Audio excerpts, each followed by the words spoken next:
and it's day one and you walking in there on the first day, man, you in there, man. But you feel something. It's right in here, man. And it's screaming, and it's yelling, and it's saying, release me. And it's saying, I am the number one determinant of the success or failure of my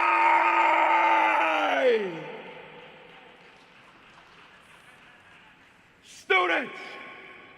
Hey, y'all, when you get back, kick some butt, and I'll see you in the winner's circle celebrating your victory. Let's go! Let's go! Let's go! Let's go! Let's go! Let's go! You got this! You got this! You got this! Thank everybody. And we are live. Good morning. Good morning. Good morning. Good morning. Welcome to week 252 of the AP and New Principals Academy. Let me see who we got here this morning. We got starting us off Constance Sherrod down in Pearl, Mississippi. Yolanda McKinney down in Texas. Michael Benton in Cincinnati. We got Kamisha Stewart is in the building. We got Mona Obamolak down in Orlando, Takesha High, Virginia, Dr. Rachel Edeweckett down in Maryland, Grace Castanedo in Kyle, Texas. We got Robin Snowden. She said Harambe. She's in Fresno, California. Ronald Pugh is in Cedar Hill, Texas. Leslie Akintunde in Northern Virginia. I'll be in Northern Virginia on Monday in Alexandria. We got Nadira Coley, Newark in the building.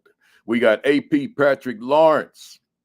Where's AP Patrick Lawrence this morning? I don't see it, but appreciate everything you're saying there. Marsha Poe is in the building in San Diego. Lysandra Brackens is in the building, North Carolina. Chancellor Davis, Las Vegas, Nevada. Andrea Bay is here. Dr. Rella Hicks, Augusta, Georgia. Good to see you last week.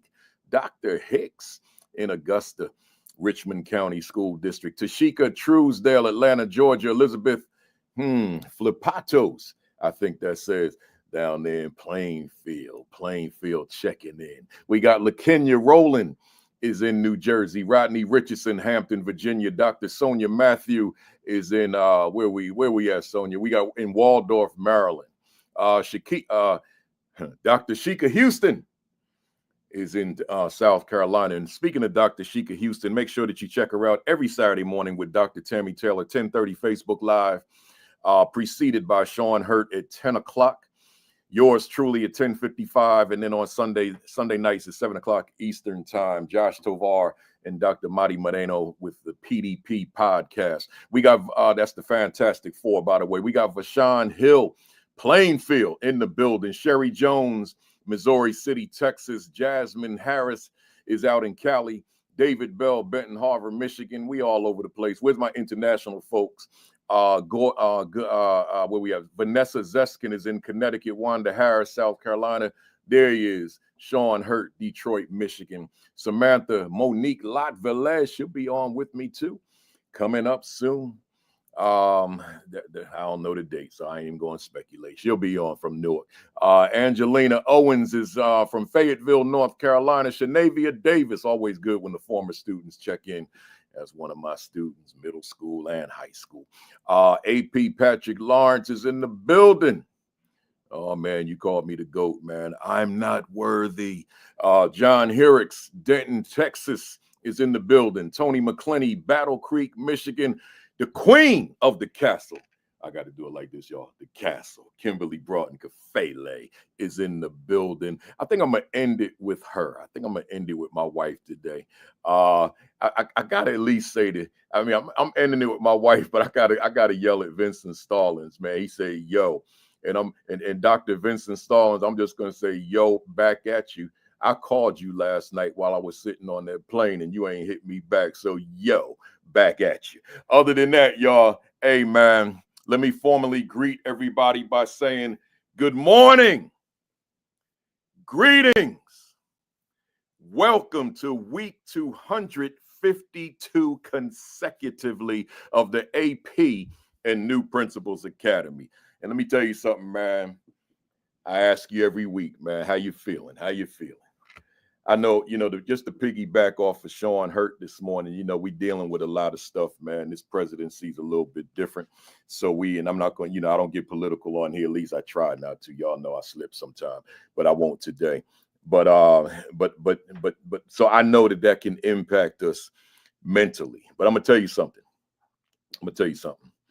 Despite whatever, I mean, I've been traveling a lot this week, I guess every week. But I'm still feeling good, man. My flight landed this morning at 1 o'clock. I said, yeah, this morning. I landed at 1. By the time Uber finally clicks into your phone, it's like it takes like sometimes 30 minutes just to get a car these days. So I got to bed about 2:30. I got up at 7, and I got to tell y'all, man, I'm on fire, man. I'm on fire. I'm ready. I'm ready to go. I got 3 extraordinary guests on here. I'm on fire. So let me get through these announcements and then my monologue, and then we're going to get them up here. I'm going to keep saying it for a while. Continue thoughts and prayers to the fam, our AP New Principals Academy fam that were impacted by the Southern California wildfires, right? Like news-wise, that's like old news now. Ain't nobody talking about it. But on this platform, I'm going to keep talking about it because I know I have to have some fam out there who were impacted. So I just want to say thoughts and prayers. When I say fam, I'm talking about the folks who tune into this academy.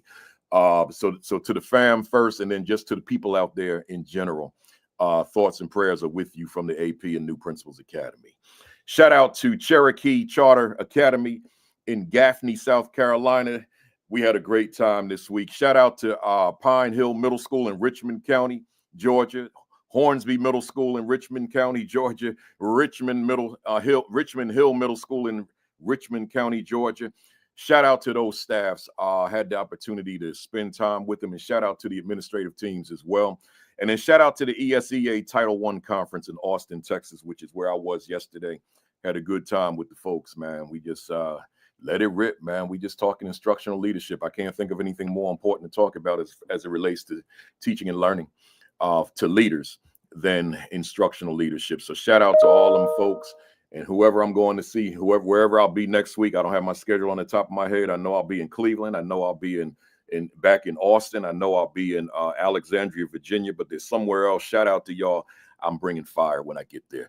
Welcome to the first timers. Now, if you're here because of my 3 guests and this is your first time, all right, they're not going to be here next week, but I'm still going to have extraordinary people. So you keep on coming back. We got dynamite stuff. And there's really nothing, there's nothing quite like it. It's different, right? So I just want you to tune in every week, 10:55. I'm here every Saturday, no matter where I am on the planet. I'm here at 10:55. So welcome to the first timers. Don't let this be your last. Hey, y'all, we gearing up, man. The School Leadership Institute with Principal Kafele is July 15 and 16 in Raleigh, North Carolina. I want to see you in the building, man.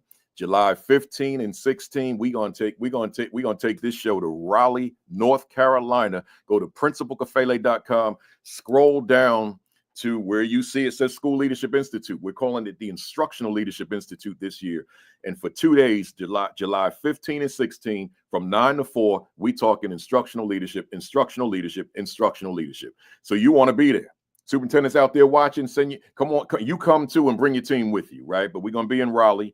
You can go to the website, principalkafele.com, click the link. It'll take you to the Eventbrite page, register, and I'll see you in Raleigh. And don't forget, you get a copy of my new joint. Comes with the registration. What is my value instructionally to the teachers I supervise, right? What is my value instructionally to the teachers I supervise? And then if you're one of the first 50 to register, you get the Principal 50 along with it, right? Because we had some extras from last year. So you get 2 books, right? So that's that. Make sure you register. I want to see you. So speaking of that book, let's get it up here. Bam, there it is, baby. There it is. It's been out for 2 months now. We got thousands out there, man. Thousands. What is my value instructionally to the teachers I supervise? What an important topic. What an important title. I mean, look what it's asking you.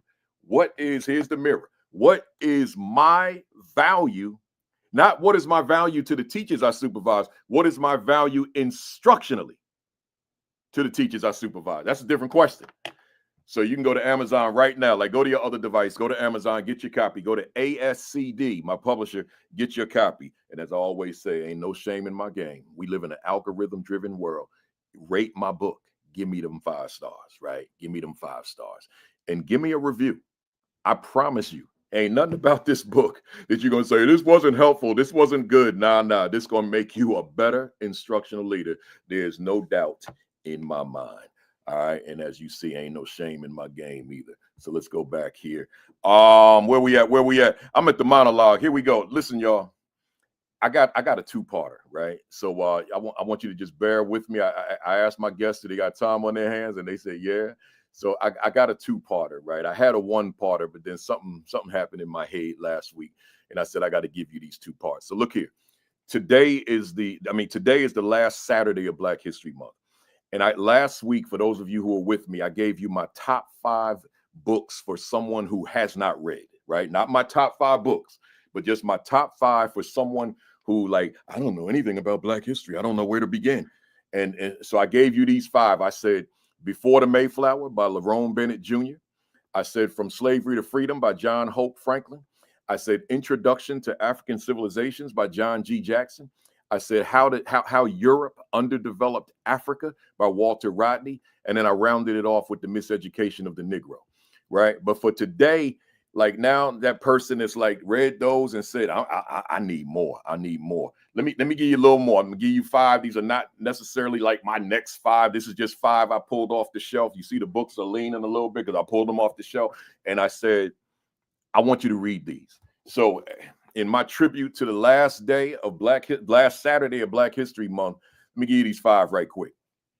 Number 1, the African origin of civilization, myth or reality. I want you to read this, right? That's number 1. Number 2, Black Man of the Nile. Let me put that up there. Black Man of the Nile by Yosef Ben Yakinen, known as Dr. Ben. I want you to read that one. Number 3, this is a classic. Matter of fact, all 5 of these are classics. Number 3, Stolen Legacy, George G.M. James. Right, got to read that, man. If you study Greek philosophy, right, and they didn't tell you anything about African people, that's because that legacy was stolen, right? So I want you to go here and ask yourself the question: who did the Greeks learn from? See, we don't ask that question. We just talk about the philosophy, but we don't go back further and say, well, who taught them? Stolen Legacy, man. Get that book. Here's another classic. Put that over here. The Destruction of Black Civilization by Chancellor Williams, man. Oh, let me put it up there. Get that. You can go to Amazon with all of these or find them Black bookstores across the country. Ain't as many as it used to be, right? But they there. And then lastly, They Came Before Columbus. The African Presence in the Americas. Let me put it up here for you. Written by the great scholar right here in Jersey, Ivan Van Sertima at Rutgers University. He's no longer with us, but that's where he did a lot of his teaching. They Came Before Columbus. So again, these are not like, there's no way in the world I can say these are my other top 5. No, those are the 5 that I just say. Here's another 5 for those of you who are not conversant in this history. I'm recommending those to you, right? And then lastly, let me before I bring up my guest, I had another commentary thought. Let me just say this to you, and let me take that off the screen as I do it. And it's a statement, and my statement, and this is really my commentary. Know your worth, baby. Know your worth. What am I saying? I wrote a post. I don't even want to say what day it was because I don't want anybody tracing it to anything. I wrote a post this week, and it was about. I said in the post, if I could paraphrase, I said, I'm writing this post for me, but I wanted to make it public. It wasn't for the people that follow me on social media. I said, I'm writing this post for me, right? And it was called Know Your Worth. And I was in a situation where I had to remind myself of my worth and the value that I bring, right? I'm not going to get specific. I'm just going to say it again. I was in a situation where I had to remind myself of my worth and the value that I bring. So I decided I'd use it as a commentary, short monologue, because I got my guest out here waiting. But I'm saying to you, don't, because the majority of the people that tune into this platform, they're leaders, right? Not teachers. Never lose sight of your worth, y'all. Never lose sight of your value, right? When the work gets tough, never lose sight of your worth. When the parents get a little antsy with you, never lose sight of your worth. When the achievement levels are not what you want them to be, never lose sight of your worth and your value. When your supervisor is coming down on you and life is becoming difficult or the work is becoming overwhelming for that reason, let me look into my camera. Never lose sight of your worth. You're in that position because of your worth. You're in that position because of your value, but you can't let somebody snatch your worth away from you. You can't let somebody snatch the value that you've accumulated away from you. That's yours. So my worth, I own that. It's locked away in this safe, right? So nobody can take that away from me. But I was in this situation. I'm like, man, this ain't right. But then I caught myself and I said, buddy, that's on them, not you, right? I know my worth. I know the value I bring. And I'm hollering at somebody out there. Maybe I'm ministering to somebody out there. Know your worth despite, regardless of the challenges, of the obstacles, of the speed bumps, of the traps, of the dead ends that may come your way. And if I could use an old 70s slang, of the jive people that may come your way, that may be in your space temporarily, know your worth. Lock it down. Don't ever lose it. Don't ever don't ever self-compromise. Know that you matter. Know that you're somebody, even if they don't see you that way. Because the day you succumb is the day you may as well find something else to do, baby. See, I know my worth as I'm rocking my Satchel Paige, Kansas City Monarchs today. Baddest pitcher to ever live. I know my worth. Enough said, y'all. I got the 3 big dogs from New Jersey in the building today. So it's enough for me. It's time to bring them up here. So let me get them on up here.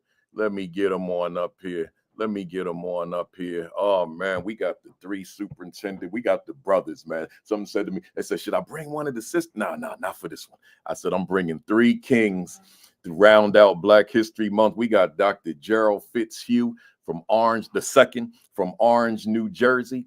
We got brother Rashon Hasan, graduate of Newark Tech, where I was principal for 6 years, but superintendent in Plainfield, New Jersey.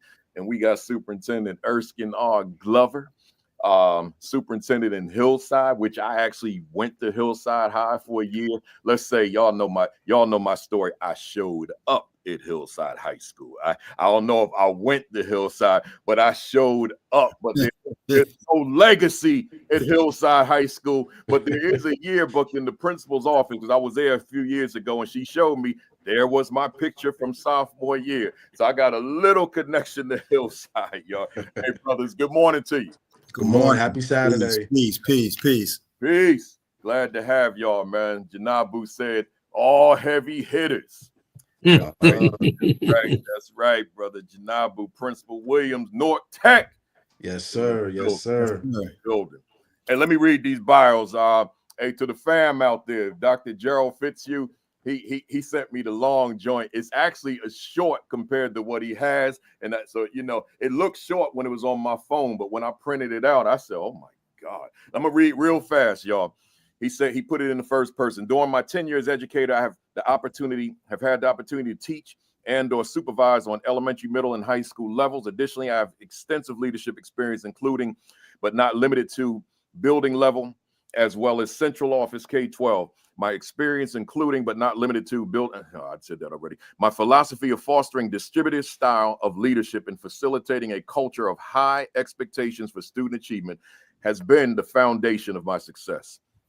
My expertise lies in overseeing areas such as staff development and training, curriculum development, implementation, financial and budget administration, community partnership building, policy implementation to realize increased productivity and improve academic performance while containing costs. From conceptualizing and establishing forward-thinking development plans to collaborating with teachers and administrators to achieve consensus across multiple levels, I excel at directing strategic enhancements to drive goal achievement while communicating openly and collaboratively with teachers, staff, parents, and principals. The rest of this paragraph just talks about his educational background. He got that doctorate at Seton Hall University. Let me go to this last part. Always wanting to provide students with a differentiated and engaging educational experience, he began teaching his teaching career at Dr. William H. Horton Elementary School, which is in Newark, in September 2020. After 5 years in the classroom, I became vice principal, and Dr. William Horton. And the same school I served as substitute teacher and classroom teacher. In 2009, under the leadership of South Region Regional Superintendent Dr. Dale A. Talbert, I became the instructional special assistant K-12. From 2010 to 12, I served as the principal at Chancellor Avenue Annex Elementary in the South Region. From 12 to 16, I served as principal at Thomas G. Connors Elementary within the Hoboken School District. In 16 through 18, I served as the assistant superintendent of K-12. K-12 within the Hoboken Public School District. And in June of 2018, Mr. Roger Leone, current superintendent of Newark Public Schools, Newark Board of Education, recommended the position of Deputy Superintendent of Schools. I was a Deputy Superintendent in Newark Board of Education until 2018, at which point I assumed my current position as Superintendent of Schools in Orange Township. Very good, strong stuff. Let me go to Erskine Glover. Is the Hillside Public School District Superintendent in Hillside, New Jersey. With more than 30 years experience in education, Erskine has served as a teacher, school-based administrator, assistant superintendent, state director of New Jersey Department of Education, and now superintendent of schools. Erskine Glover is a Bachelor of Science degree with a concentration in statistics from the University of South Carolina, Columbia, South Carolina, a Master of Education from Temple University in Philadelphia, as well as a Master of Arts in Educational Administration from Columbia University in New York. He is close to completing his doctorate in education with a concentration in curriculum and instruction from Columbia University, New York. Erskine's leadership is defined by a strategic vision grounded. Let me read this slow because this is important. His leadership is defined by a strategic vision grounded in a culturally responsive, constructivist, theoretical perspective that focuses on creating inclusive, reflective, and inspiring learning environments for all students and staff. That's a lot, but we're going to break that down in our conversation. Erskine Glover is deeply passionate about creating teaching and learning spaces that are equitable. Oh, there's that word. Some of y'all scared of that word. I know it. I know. Equitable, engaging, and energetic in all content areas. However, enriching math classrooms are essential. Before I read Rashon Hasan's, I'm going to repeat myself. I've said this many times on this platform. We don't shy away from the word equity here. We don't shy away from diversity. We don't shy away from inclusion, baby, because there is no great teaching if at the heart and soul of it is devoid of diversity, equity, and inclusion. You cannot do this because that young Principal Kafele who showed up at Hillside High School in 1975 and failed every freaking class because nobody connected with him.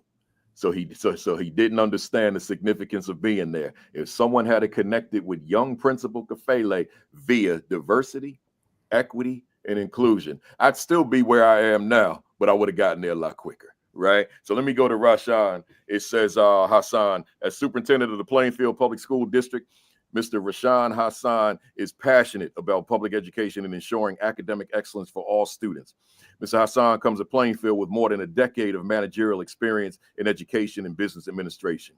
Before coming to Plainfield in 2021 as the school business administrator, Rashon served as a school business administrator for Leonia Public School District in Leonia, New Jersey, where he managed all financial and operational facets of the district. Prior to working in Leonia, Rashon served as interim assistant business administrator for Teaneck Public Schools. In addition to working as school business administrator for both Plainfield Public Schools and Leonia Public Schools, and as interim assistant business administrator, he has served as an operations manager for Verizon Incorporated, vice president of Newark Charter School Fund, and senior associate for the Aspen Institute. He has successfully led diverse teams, managed multi-million-dollar budgets and grant portfolios, supervised various school construction projects, and now leads the Plainfield Public School District as the superintendent of schools. Finally, Mr. Hasan is an alumnus of Clark Atlanta University and holds an MBA in Florida from Florida Institute of Technology, FIT, as well as the educational specialist degree from Seton Hall University.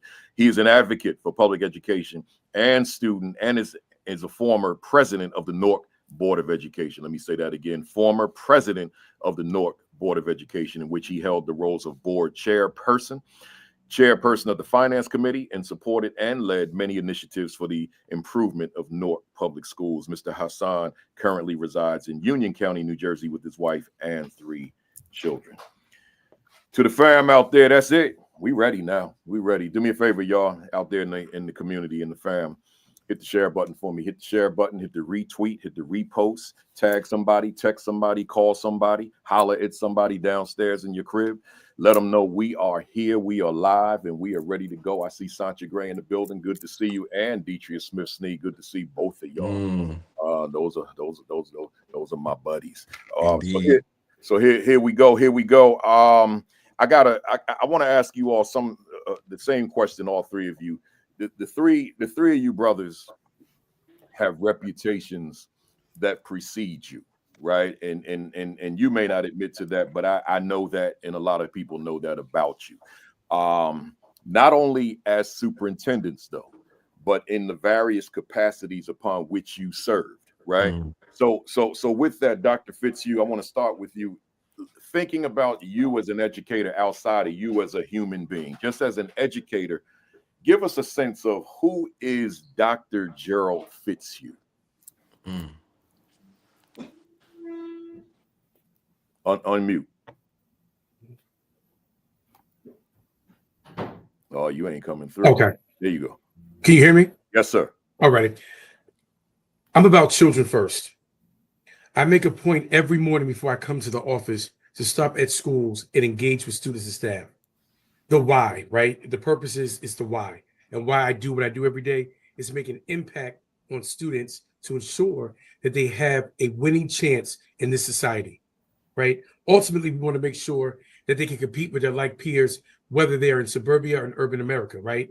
So my ability to go and talk with students, know them for who they are, and meeting them where they are is at the pinnacle of the work that I do here in Orange Township. Let me ask you this. I want to speak for that person somewhere in America that feels that if the student is urban and poor, then the research, this is them, this is not Kafele. Then the research says there's a higher probability that the youngsters in that school are not going to perform with the youngsters who were born in wealth and privilege. From listening to you, it doesn't sound to me that you buy into that. Floor is yours. Not at all. And I think my fellow superintendents on the line can attest that we have students who are going to Ivy League schools, HBCU schools. So we are preparing our students in the best fashion possible. So ultimately, yes, we do have the ingredients here in urban America where our students are going to perform even better than their peers in suburbia or rural areas, NL. Love it, love it. Let me go to Dr. I mean, the superintendent is good. It's going to be Dr. soon, though. But Superintendent Glover, with the same exact question, thinking about who you are as a human being, I want to compartmentalize you to just the educator. Who is Superintendent Erskine Glover? Peace and wisdom, light and love to all the folks who are here. First of all, Principal Caffelli, thank you for allowing us this platform this morning to share. Can I just add something? I'm going to answer the question, but I want to pick up where you began with your monologue. Yeah. Know your worth. I want to read something from Sankofa Mantras that begins to answer that question of who is Erskine Glover. Yeah. I trust my talents. I trust my passion. They are powerfully aligned to my purpose. Erskine Glover is that kid who in third grade heard a teacher say to him, "You won't be successful," when I said, "This is what I aspire to be in life." That left an imprint in my mind. Some 40 years later, I'm still remembering that teacher standing above me as I sat at that desk and pointing in my face saying, "You won't become that." Mm. And so for me, as an educator, Erskine Glover is one who believes that this field of education, the resources that are available in schools, is the most powerful tool we can give to any human being so they can access whatever they so choose to. The spaces that we create are not just spaces where kids come in and go out. They are spaces where students can truly explore, engage, imagine. They have to be that.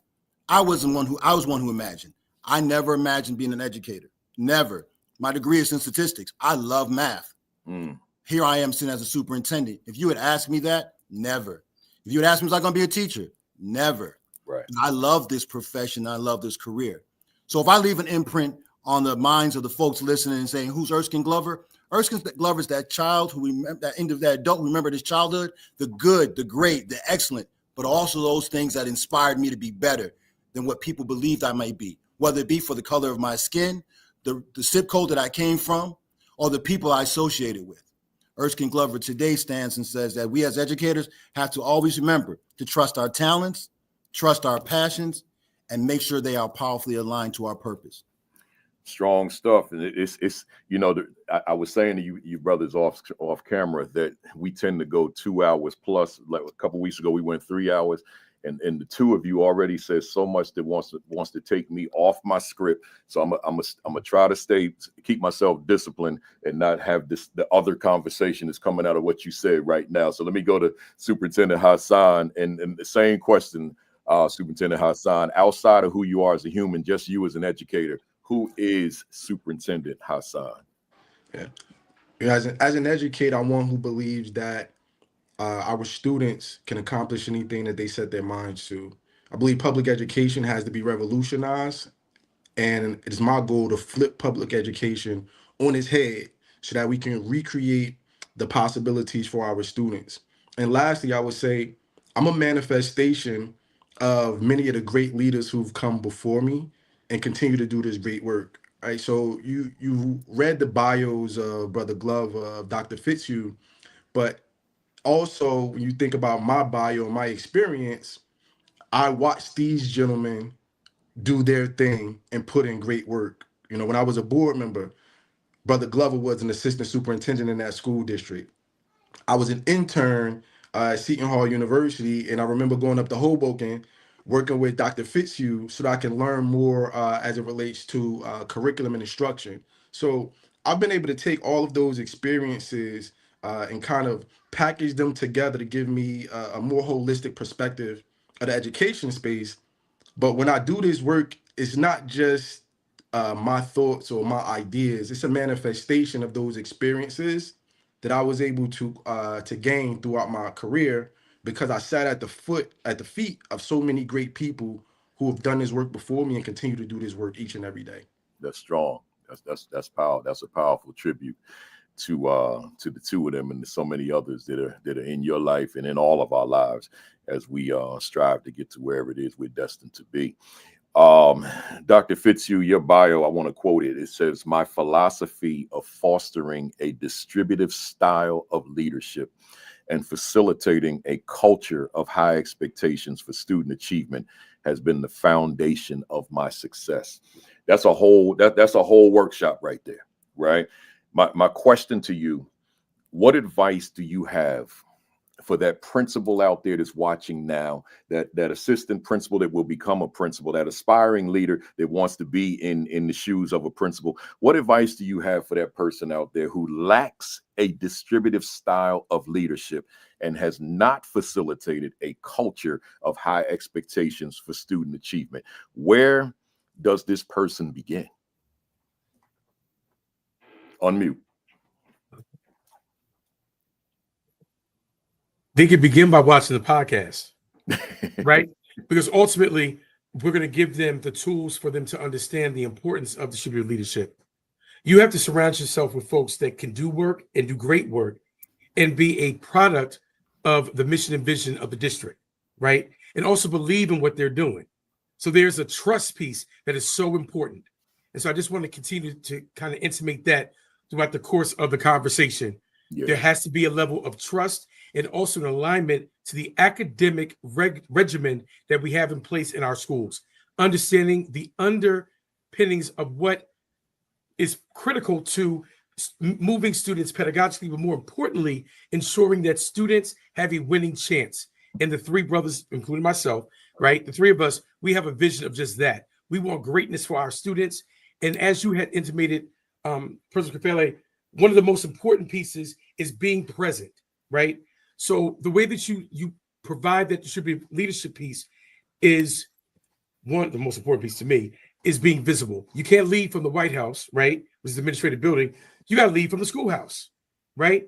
And I say that all the time here at work because I think it's important that as a superintendent, as a principal, as an assistant principal, that you can feel the pulse of your students, you feel the pulse of your staff, and then you can find those folks that align with those high expectations and then ask them to do great work with you, not for you, it's with you, right? Because ultimately, it's all of us winning because students are going to ultimately be at the end of that prize factory. Yeah. So what do you put yourself in my shoes as someone who works as a consultant and just walking around schools all day during school days, not the presenter side, but those consultant days. Where do you go when you see that leader? Just again, put yourself in them shoes, because I know you can. That is not what you just said, right? Is messing around with discipline, and the culture of the school is toxic, and education clearly is not happening in that building. What's in your head, and what's the conversation sound like as you talk? Because you're there as a consultant as you talk to this principal. That's for me and for any of us. That's for you, Doc. For me? Okay. So ultimately, you have to show what you expect. So you have to have those real in-the-moment conversations, not in front of anybody, but you pull the person aside and you give them examples of things. So feedback, right, in terms of feedback, you always begin with the first thing being positive. Secondly, then you go in and you talk through what you observed and ask the person what they feel they could have improved on. Because ultimately, if you think through a piece where you are in a fixed mindset, and Carol DeWitt talks about the growth mindset, if you think that the principalship or the assistant principalship is all predicated on discipline, you're never going to get the results that you need. Right. If you set the school up for success by the pedagogy and practice with intentional, right, instructional practice, but also encompassing the SEL wellness piece, I promise you, it's going to be a powerful movement for those under that tutelage. Love it. Love it. Hey, fam out there and newbies out there, hit that share button, hit that retweet, repost, tag somebody, text somebody, hit them Facebook leadership groups on Facebook. Let them know we here, we live, and we just getting started. Can I answer that question too? Yeah. Matt, by the way, before you do, Hasan, we didn't. I failed to say this off camera. Y'all feel free to jump in on each other. Yeah. All right. Go ahead. That's good. So, in that situation, I would be asking two very critical questions. The first is this person on the right seat on the bus? The second, has our organization developed the appropriate systems and structures that would allow that principal to be successful? And when I say successful in a way that we define the role of a principal, right? When you talked about that piece of What being do in you a mean by building, we? Tell me, when you say when I we, say we, I'm talking about our organizations, okay. right? Because every organization has its own culture, has its own set of expectations. And sometimes I actually I feel sorry for some of our some team members, right? Whether it's in our organization or throughout the country that get placed in roles when we haven't created the appropriate systems or structures to allow them to be successful. We have an expectation sometimes that when we hire a person, they know how to come into the organization and do X, Y, or Z. But if the system, right, and the expectations aren't clearly outlined, we set our team members up for failure Yep. rather than for success. The role of a principal, I mean, it is so important, particularly as an instructional leader. And if we don't have the systems and structures in place that allow them to shake free of all of the other things that come their way as principals, they will never leave their offices and walk around and manage their buildings. They'll be stuck behind a desk filling out incident reports all day. They won't be able to get out of their office because they don't have a structure or system in place to properly manage when parents come in unexpected and want to have meetings, etc. Like those are real things that principals deal with each and every day. And when an organization doesn't have the structures in place to guide them to manage that, I think it really makes the work difficult for them. So those are the two things that I ask under those circumstances. One, do we have the structures in place? And if we have them in place, I'm then asking myself, is this person on the right seat on the bus? Right? It doesn't necessarily mean that they can't make the contributions. Sometimes it means that a team member can't make the greatest value add because we haven't put him, her, or they on the right seat on that bus. Look here, to the fam out there, and to the three of you, with what you just said, Principal Hasan, Principal Superintendent Hasan, I can't even move to my. I can't follow my script right now. It's like 8 pages long though, but I can't follow this right now. What you said is why I wrote this. What is my value instructionally to the teachers I supervise? So although I know that Dr. Fitzhugh, one of his talking points is going to deal with instructional leadership, I want to stay there for a minute. I'll get to my next question for you, Superintendent Glover, in a little while. But you mentioned, I don't want to go to the instructional part per se. I want to stay in that word systems, right? So forget this. You said the system. So I hear you loud and clear what you said. Here comes this talented principal, but the system, if I heard you correctly, is not necessarily compatible with his or her skill set. So now I've got this system in place, but I bring this talented principal, and now the system and the principal don't mesh, and now I got what looks like an ineffective principal. So my question, not only for you, Hasan, I want you to start us, but then I want to go around with the three of you. Talk to us about, what does that system need to look like for that principal? And let me add another person in here, the assistant principal, right? Because that person can't be a school disciplinarian. You could hire seniors at the high school to come in and work part-time and be disciplinarians, right? You don't need to pay a person $100,000 to read referrals all day, right? So talk to us about, where do we start with creating a system of ultimately instructional leadership that I can be that guy, that gal? Go ahead. So for me, I call it the assistant principal 2.0, right? You kind of touched on it a little bit with those disciplinary components. The reality is the principal and assistant principal, they both have to be instructional leaders. Like that role of instructional leader can't solely rest on the principal. When you think about it, if the principal goes down, the AP is the person that's next to step up to start driving that bus. And if you haven't prepared that person to assume the role of an instructional leader, you're going to have someone that falls back to those traditional aspects of being an assistant principal, being a culture and climate person in the building, handling all of the disciplinary actions, etc. When we are heavily focused on those aspects of the work, I think our principals and assistant principals become focused on compliance rather than instructional leadership? Did I get my report submitted on time? Right? Did I submit that incident report that the assistant superintendent needed me to have? And if you think about all of those aspects or those components of that work, if you go through the course of a school day as an instructional leader and you spent more time pushing paperwork as opposed to visiting classrooms and checking up on your product, right?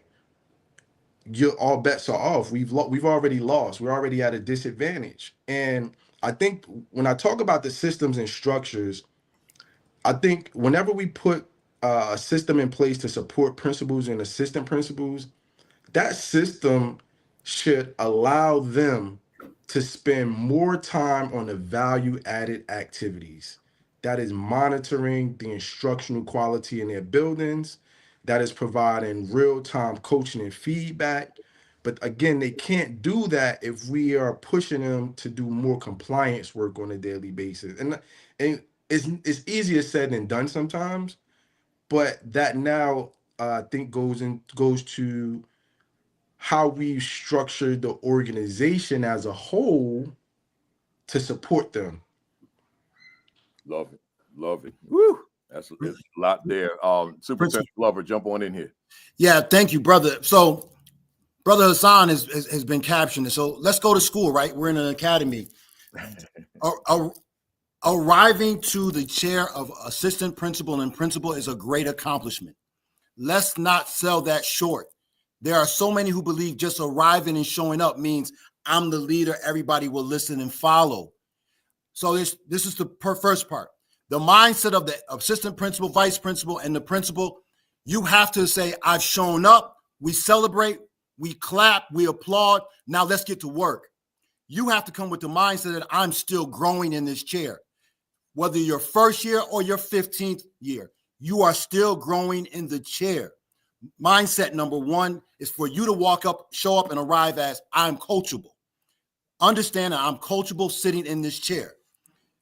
Those who lead assistant principals and principals, assistant superintendents, superintendents, you now have to make sure, as Brother Hasan has said, the system is prepared to receive every level of success and intellect that those APs, vice principals, and principals bring to the table. What does that mean? You have to hold them accountable. You have to say you will be held accountable for these expectations, these areas. Measure your success. Measure it. What are the data points that you're using to measure your success every day? I share I was taught and I shared the same way. Brother Hasan just started it. Look at your day and divide it up into how many hours you plan on doing each thing. I asked my principal to do this earlier on. If you find yourself spending more time outside the classroom and dealing with instructional aspects of your work and your data, you're not leading. How many hours do you dedicate to coaching? How many hours do you dedicate to going and seeing the children and talking with them to hear what they're saying? Trust me, pre-kindergartners have an opinion just as much as seniors in high school have an opinion. How much time are you spending interfacing with community leaders to find out what they're hearing about your school so that you can use that as a data point when communicating? It's not about just completing an evaluation. It's about being visible, having clear accountability metrics, and then using those metrics every day as evidence when you coach someone up. If I see you struggling as a leader and I allow you to continue that, I'm failing you. I'm going to use a sports analogy. I've been using this a lot with my staff. I'm a basketball player. We had to shoot free throws at least 100 before we went home at the end of practice. What the coach did not say is, I'm going to come back next week and see how your free throw percentage and your form looks. No, the coach gave me feedback every day and came back to me to say, I want you to stop, shoot a free throw as you're tired. Folks need to see you and they need to be tested every day.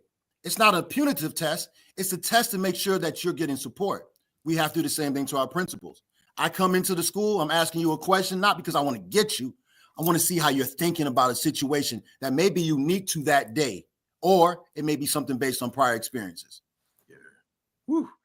Dr. Fitzhugh, you want to add anything to that? I just wanted to share. I agree with both of my fellow superintendents holistically, but one of the most important pieces is showing up. I can't say that enough. The mood is different when you don't go and you check on what you inspect, what you expect, right? So ultimately, if we're not going in and providing those supports in a non-punitive measure, then what ends up happening? We're not growing anybody. We got to be in the building to grow them. Yeah. So as superintendents, we have a lot of paperwork and a lot of all that important minutia, political minutia, etc. I get it. But the main portion of the work, as Superintendent Hasan stated, was being in the classrooms, and as Superintendent Glover said, looking at the data and talking it through to make a what? A sound decision about what's next pedagogically to move our staff and students forward. Be visible. Not working from the White House, work from the schoolhouse. Be visible. That's important, y'all. To the fam out there, let me just ask you real quick. Let me put the mirror up. Are you visible? Mm-hmm. Do they see you? Mm-hmm. And what does your visibility bring to the people who see you? Right. Mm-hmm. Enough said. Let me go to Principal Fufeli, real quick. I love that, right? No, you got it. What do they see when they see you? But understand, teachers always assume the worst in you. I won't say always. Many times assume the worst when you come in ready to beat them up. So be visible, but be visible with a coaching lens, a supportive lens, a lens that allows them to fall softly in your hands and you build them back up. It's okay to fail, right? Because that's how we learn. But when being visible, don't beat them up. Have tough conversations. Be prepared for tough conversations, but you got to build them back up. You know how I like to discuss that, and I actually wrote a book about it. It's called "Is My School a Better School Because I Lead It?" And I break this part that you just mentioned, Superintendent Glover. I look at these two aspects. Number one, your leadership identity. Yeah. Right. So like all of us have a particular identity within our working capacity, but then we got different identity. Like Baruti Kafele and Principal Kafele are two very different identities within the same person. Right. So that leadership identity, when you and I walk into a school, when you and I walk into a classroom, what do the people that see us see? And see, we have to craft that.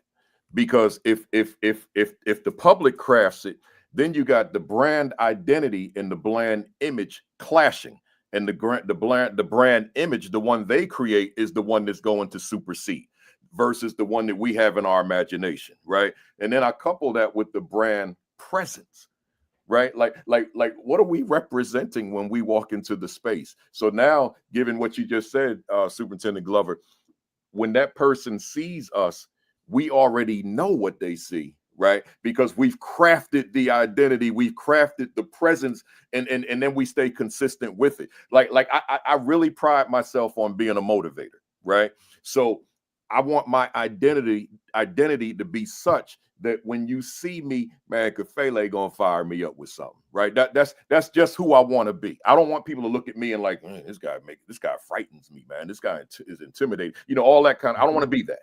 I want to be able to laugh. I want to be able to grin, and I want to be able to fire your behind up to maximize your potential. That identity, that presence, they matter. I'm gonna stay with you, Superintendent Glover.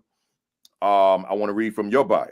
It says your leadership is defined by a strategic vision, grounded in a culturally responsive, constructivist, theoretical perspective that focuses on creating inclusive, reflective, and inspiring learning environments for all students and staff. As I said when I read your full bio, there's a lot there. But here's where I want to go with this. There's a ton in just that statement alone. What are you saying to us? Because somebody may not hear that auditorily because it's so much there. So what are you saying? And what are and this is what's key to the question, what are the implications for building leaders? John C. Lewis Maxwell said this in the book 360-Degree Leader. Good leaders rarely think in terms of boundaries. Instead, they think in terms of opportunities. I'm going to say that again. Good leaders rarely think in terms of boundaries. They think in terms of opportunities. I'm a believer that when children enter into our school spaces, as well as our staff members, not just the certified teachers, but all members of your staff enter into that space, what are we creating for them to engage in? how do they see themselves reflected in that space?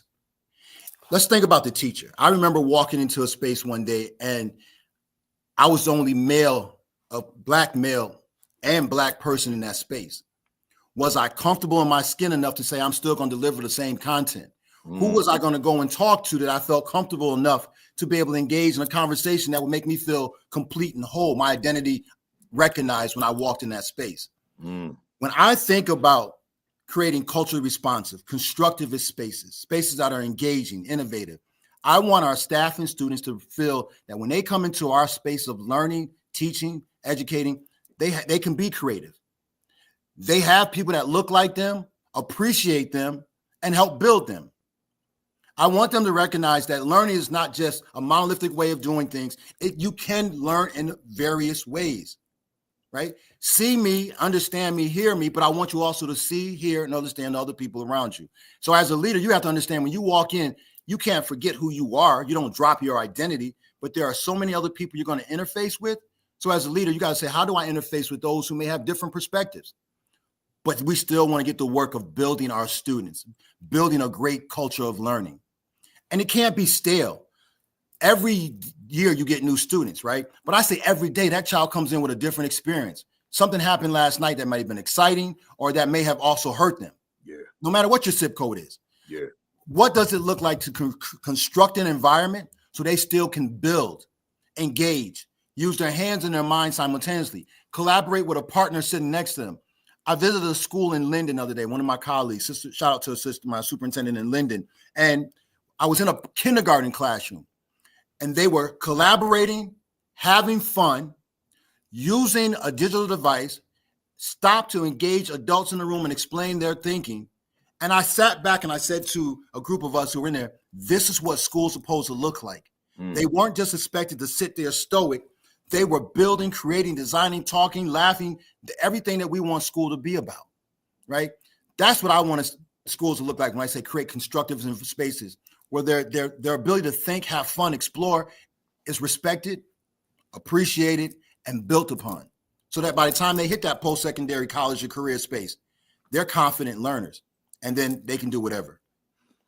Powerful stuff. Let me stay with you. I referenced my 1 year tenure at Hillside High. I flunked out of Montclair Immaculate Conception. I flunked out of East Orange High School. I flunked out of Hillside High School. I flunked out of Woodbridge High School, right? But I graduated from Kane summa cum laude, right? So, you know, explain that. So here's the thing. I had said to you, not connected to this, but maybe it was, and I didn't realize it. When I read this, I said, for that person that's not auditory, what do you mean? I'm not an auditory learner. If I was sitting in some conference and you articulated what I read, I don't hear you. Like I'm sitting in the audience, I don't hear you. I don't know what you said. This is me at 64. I don't know what you said. But if I have the opportunity to read it, I got it. It's mine.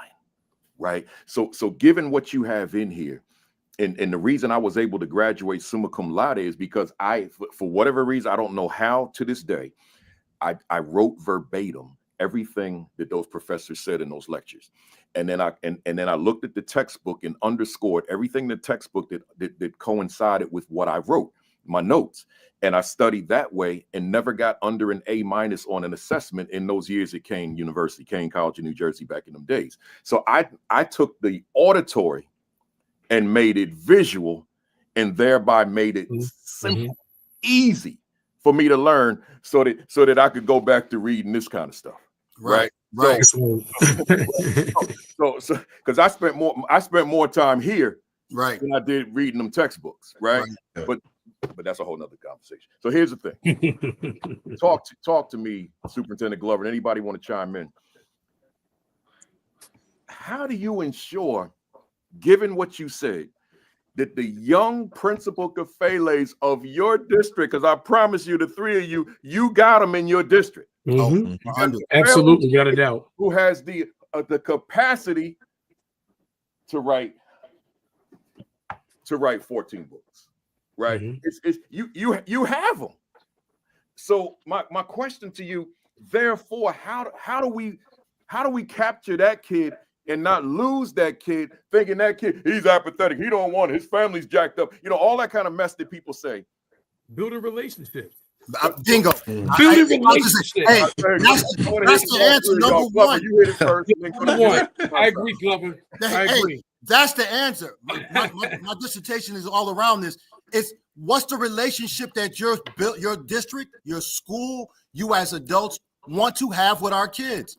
It's relationship. You know the kids. You right? show up for the kids. Yeah. It's the relationship. At the end of the day, if I don't see you, I mean, and I don't think this, oh, you're physical. If I don't see you, right? What are we doing? Because if somebody recognized you at whatever stop along the way and said, you know what, this brother learns a little differently than the rest of them, I guarantee you, like you said, you might have gotten there a little faster. Part one, people, build relationships. Listen to what our children are saying. Even when their head is down in social media, they're talking to us. Their body language is saying something.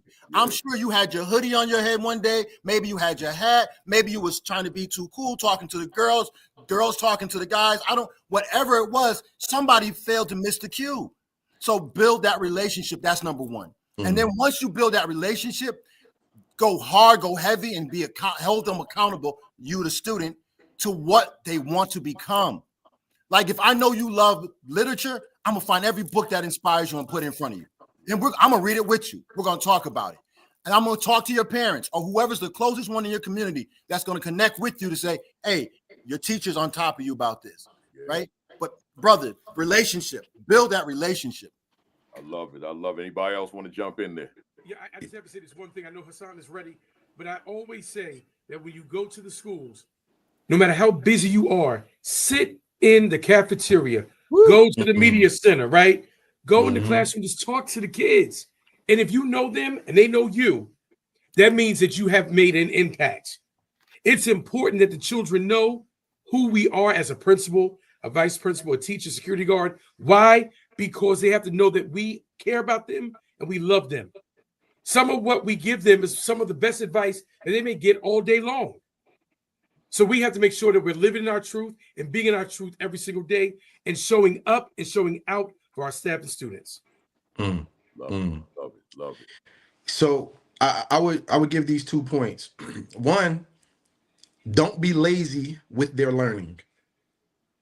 Don't be lazy with their learning, right? Love it.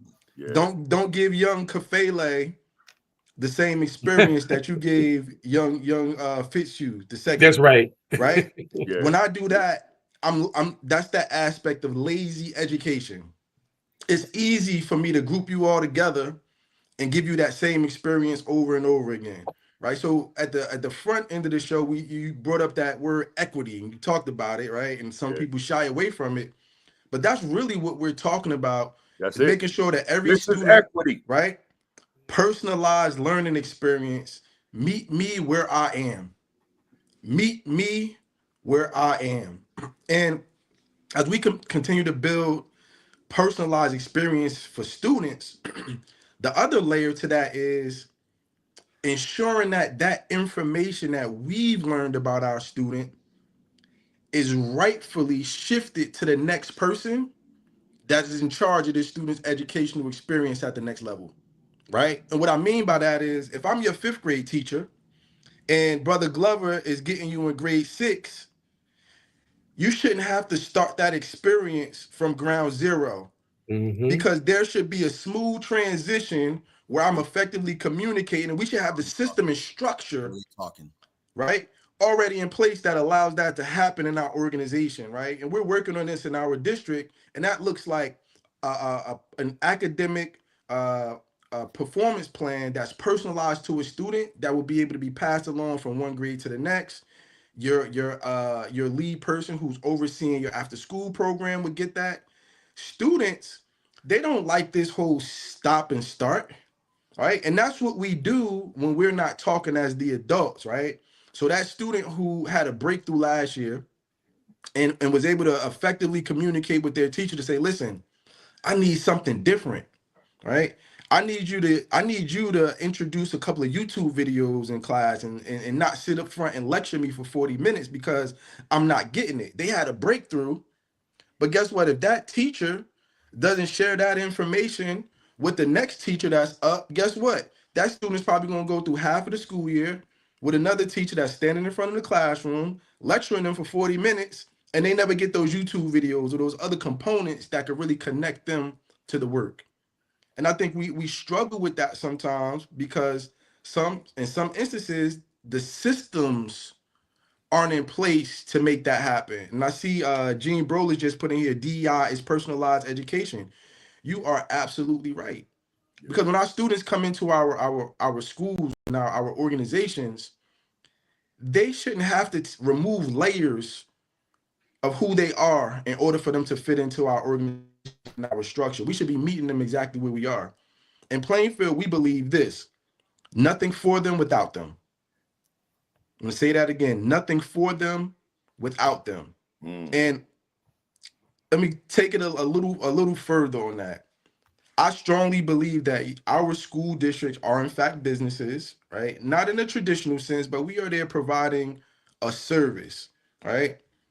But the end user for the services that we provide, we rarely ask them what works for them. We sit in the rooms and we create these things.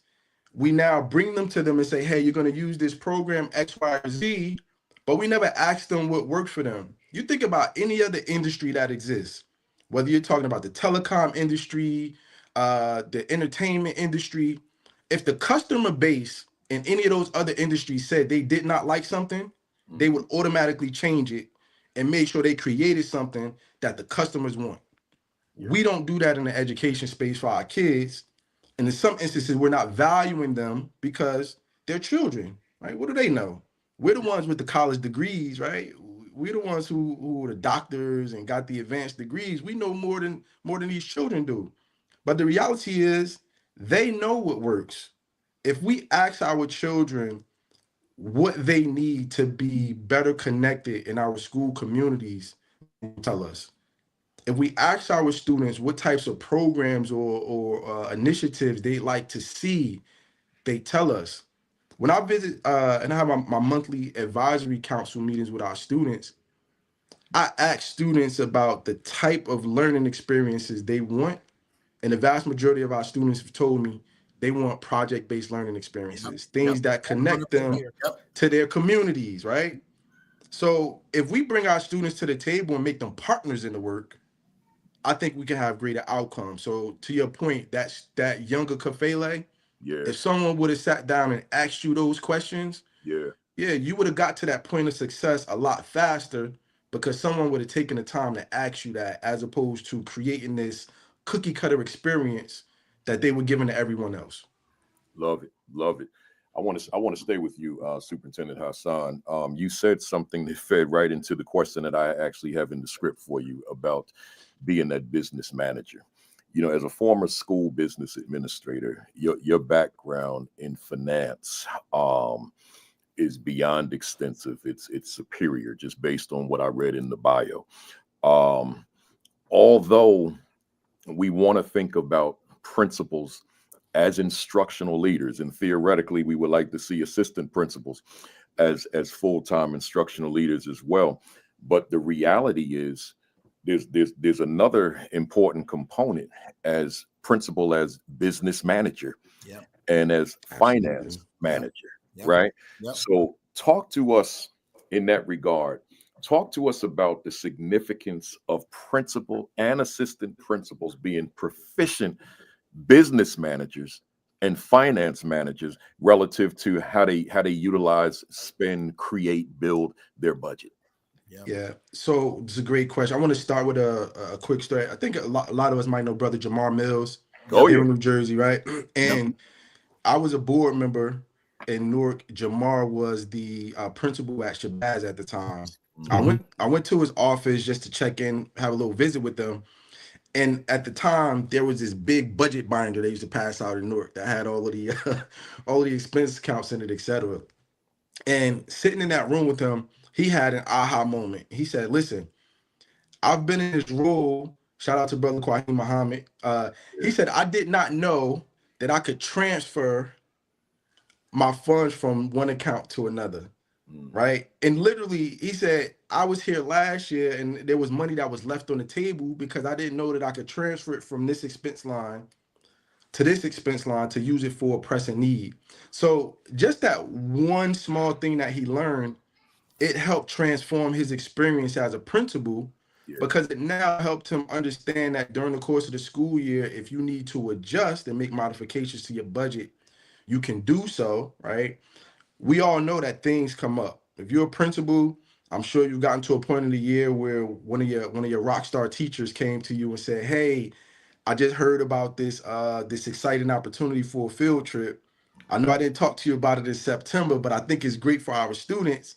And you're sitting now trying to figure out how you can make it happen for them.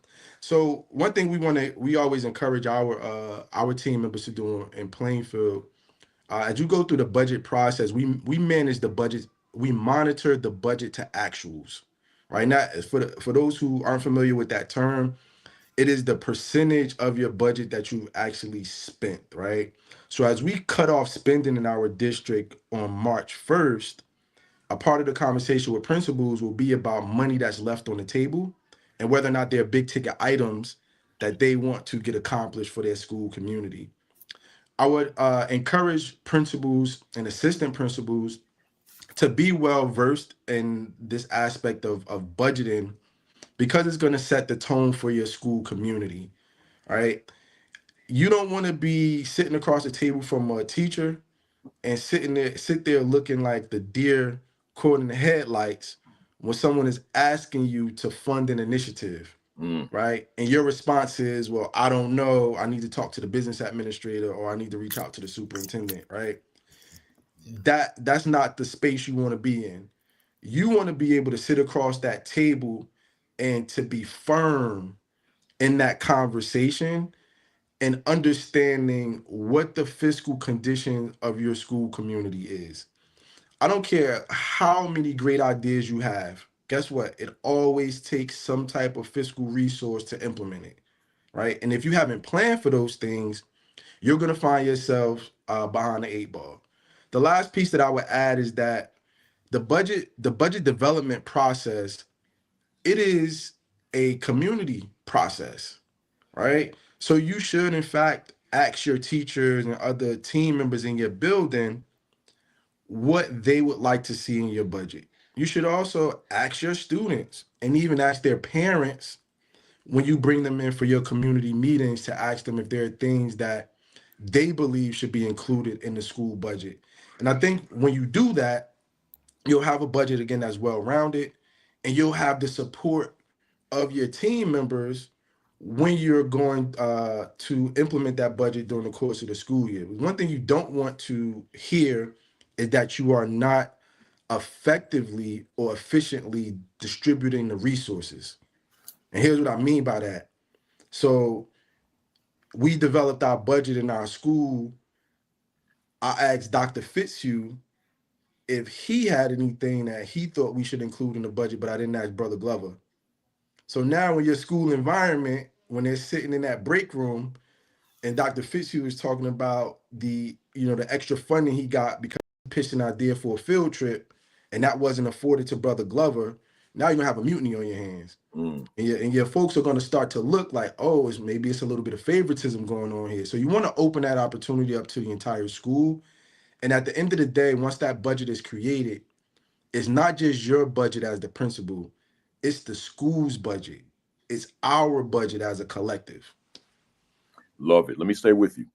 Yeah, we just said that our word again, Principal Caffelli, that our word, right? And it makes me excited when we hear the importance of boots on the ground, everybody have a seat at the table. So Superintendent Hasan and I probably do something very similar with the student advisory councils every month. That gives us the opportunity to understand what's going on in those needs from the kids. So what's up with the SLT, right? And we have those SLT meetings and they come and they help us develop the budget. The first important piece for me is making sure that the needs assessment's done, but I'm not doing the needs assessment as a principal on my own. All those folks at the table are responsible for the needs assessment because ultimately what's going on? right? We have to make sure that we are budgeting for what's needed for our school. And if you're doing it in isolation, then what happens to distributive leadership? We're going to go back to that from the beginning. What happens to that? You need every person that's part of the infrastructure of the school to be part of the decision-making for the creation of the budget. Everybody knows that a budget's supposed to be created that way anyway, right? So ultimately, if you are a leader who has done it on your own, I want everybody to hear this today. Stop. You're never going to get anywhere working on your own in a silo. Make sure you make folks part of the process so they own their work, own the work of the district, own the work of the school. Principal Caffelli, everything that's said is on point. I've been taking my my school leaders through this budgeting process and their thinking, and there's two things I said consistently. Does your budget process reflect the core values of your school? There you go. Does your budget process reflect the core values and strategic values of the district? And do they represent what you've told your parents the child is coming to that school to receive? Because when the parents look at the budget, and I know all four of us actually, but all of us can go in and look at a budget of a school and we can tell what the priorities are. Oh, yeah. Did you think about your bilingual students? Did you think about your students who are sitting in special education classrooms? Did you think about the gifted and talented programs? How are you supporting the young Principal Caffelli who's sitting in the classroom, who's disconnected, and he says there's not enough books that look like me in the classroom? I promise you, all of us could walk in and look at any budget and say we could tell where your priorities are. That's it. Spot on that it should be definitely a combination of everybody at the table, but it has to align to your core values. It has to align to your strategic planning and thinking. And don't waver from that. And please, people, please, please, please think about innovation. Think about how our students are going to leave the building and go out there and sit next to scientists, doctors, lawyers, and entrepreneurs so that they can get hands-on experience. You can build that in your budget. You can build that in your budget. You just got to talk to your people and don't put the same field trips. The pumpkin farm is cute, but I'd rather see how my students can how they can go to a space right now where artificial intelligence is creating pumpkins and they can become scientists in their own mind. But again, pumpkin farms are cute. Lieutenant Glover, let's pick up on where you left off. There's a principal somewhere in America that has it's a school where it's principal in AP, small school, and it's an urban school or a rural school, and discipline is perceived to be an issue as opposed to the culture of the building.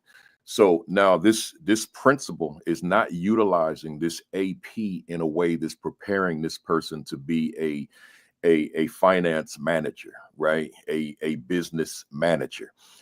This person is caught up into the role of discipline and cafeteria duty, bus duty, teacher supplies, all that kind of stuff, right? So I don't only speak to Plainfield if you want to. I don't need you to do that. Speak as consultant if that's better for you in this regard. How do you train the principal to have a mindset that my AP needs to know how to manage money as well? I'm gonna say a word that all of us. I said Glover, and my mind is Hasan, right? Hasan is where I meant to go with that, and then chime in, Glover. But that was also Hasan to continue with the previous question. Rock with it. Yeah. I think one thing that can be done very easily and simply is move out of the way. Allow your AP step in and lead the process. Talked about all of the components that actually go into developing a budget. It's a community-based process, etc. There's no harm, no foul if you step out of the way, delegate that as a responsibility for your AP. Because if you don't do that, how would they ever truly get the experience, right? And I think those things are important. There are guardrails that are put up for a budget development process, right? When it's all said and done, it still has to go through the business administrator. There are multiple levels in the organization. So if there's something that needs to be corrected, you'll get that feedback, right? I think this is an area, step out of the way. Literally give that person an opportunity to step up so you can, in fact, build their capacity in this space.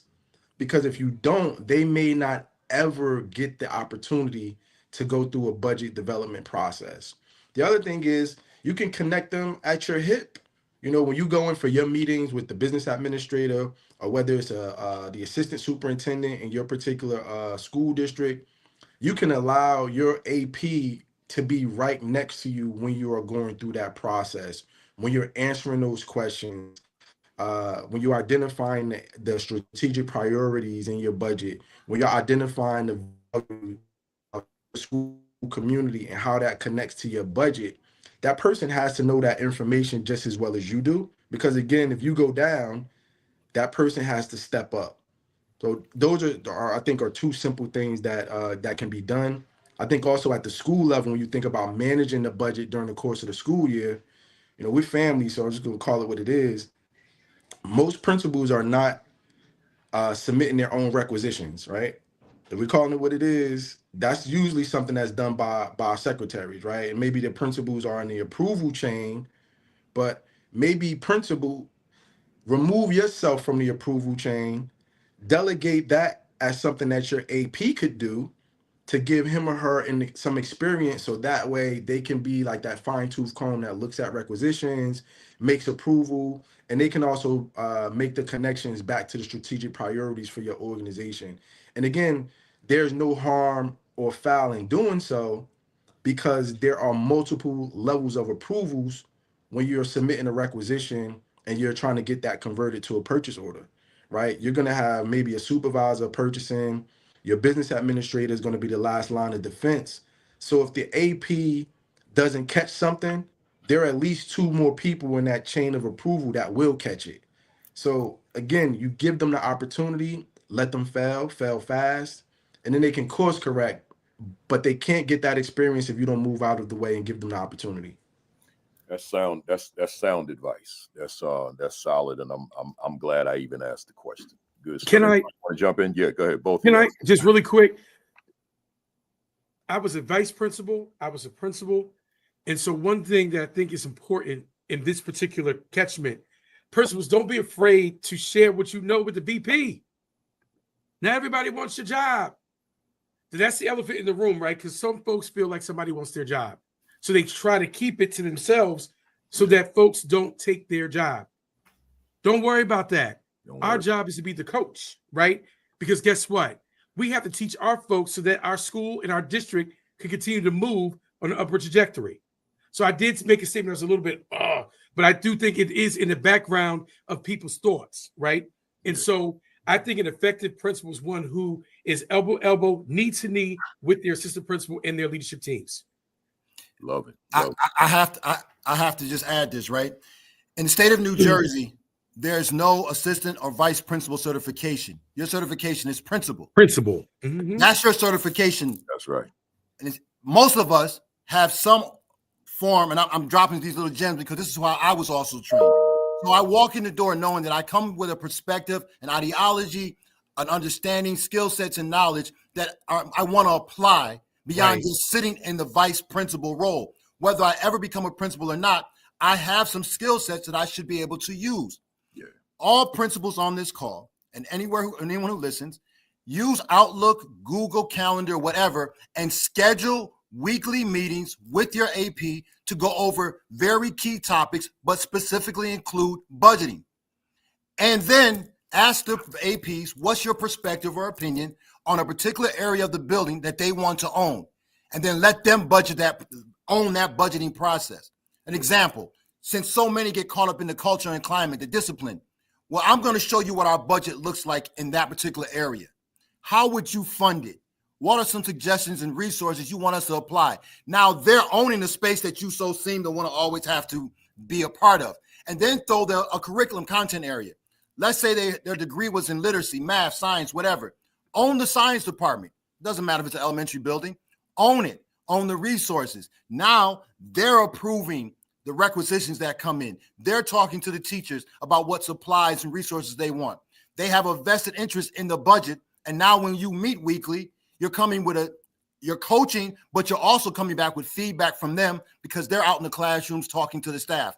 They've built the culture and climate of the building surveys. They're spending the money looking for those resources that can come into the building and say, hey, I saw we can move money from this space to this space, and we can begin to address some of these challenges or we're boring the gifted and talented students in our building, and we need to put something in place because those are the ones running all because they're tired of your boring lectures. You have to give them something tangible that they can work on and own. And then when you meet, and you have to calendar and stick to it, even if it's 30 minutes on a Thursday afternoon, just to go over what's captured that week and how is the budget being impacted, you have to do that. That's sound advice from the three of you. You know, let me say to the fam out there, it's 12:21 Eastern time because we're in several time zones. We still got a lot to go, y'all. So just sit back and take some notes, get this in. And of course, you know, a lot of people ask me, are these recorded? Of course they are. They're streamed to Facebook, Twitter, or X, LinkedIn, and YouTube. So they're there forever. You can go to the YouTube channel, AP and New Principals Academy, and see all 252 of these sessions, right? We've been doing this for 6 years now.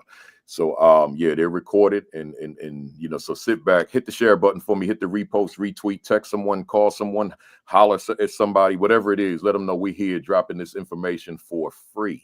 It's free PD, right? Don't ever forget that. Let's go. I'm gonna get to them talking points, but I got some airplane stuff I wrote last night too. So let me get these in. We do these last two questions quickly, then we'll transition to those talking points. Dr. Fitzhugh, Black History is 365 days a year. It's a lifetime of learning. It's the foundation upon which I stand, quite frankly, both as a man. As a matter of fact, three ways: as a man, as a human being, but also as an educator. It's who I am. I wear it. I wear it on this platform every Saturday. I got some Negro League jersey on, authentic, every Saturday morning, right? So even something like a Saturday morning live stream, I'm still repping.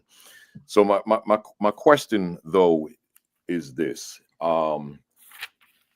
as it relates to Black history. And again, given we're in the month and the last Saturday of the month, but it's still here in March, April, May, etc. What is and I'm gonna ask the three of you the same question. What is the significance, Dr. Fitzhugh, of Black history to your leadership as a superintendent? So I'm gonna get personal for just a moment. My mother is from the South, but my late mother is from the South. She was born and bred in Georgia. She would tell me stories about how she would have to walk so far, have to take buses just to get to one school because she wasn't allowed to go to a school that was near her home. And with that being said, I thought about how the impact of what I do every day is boots on the ground and being a part of conversation with children, so on and so forth.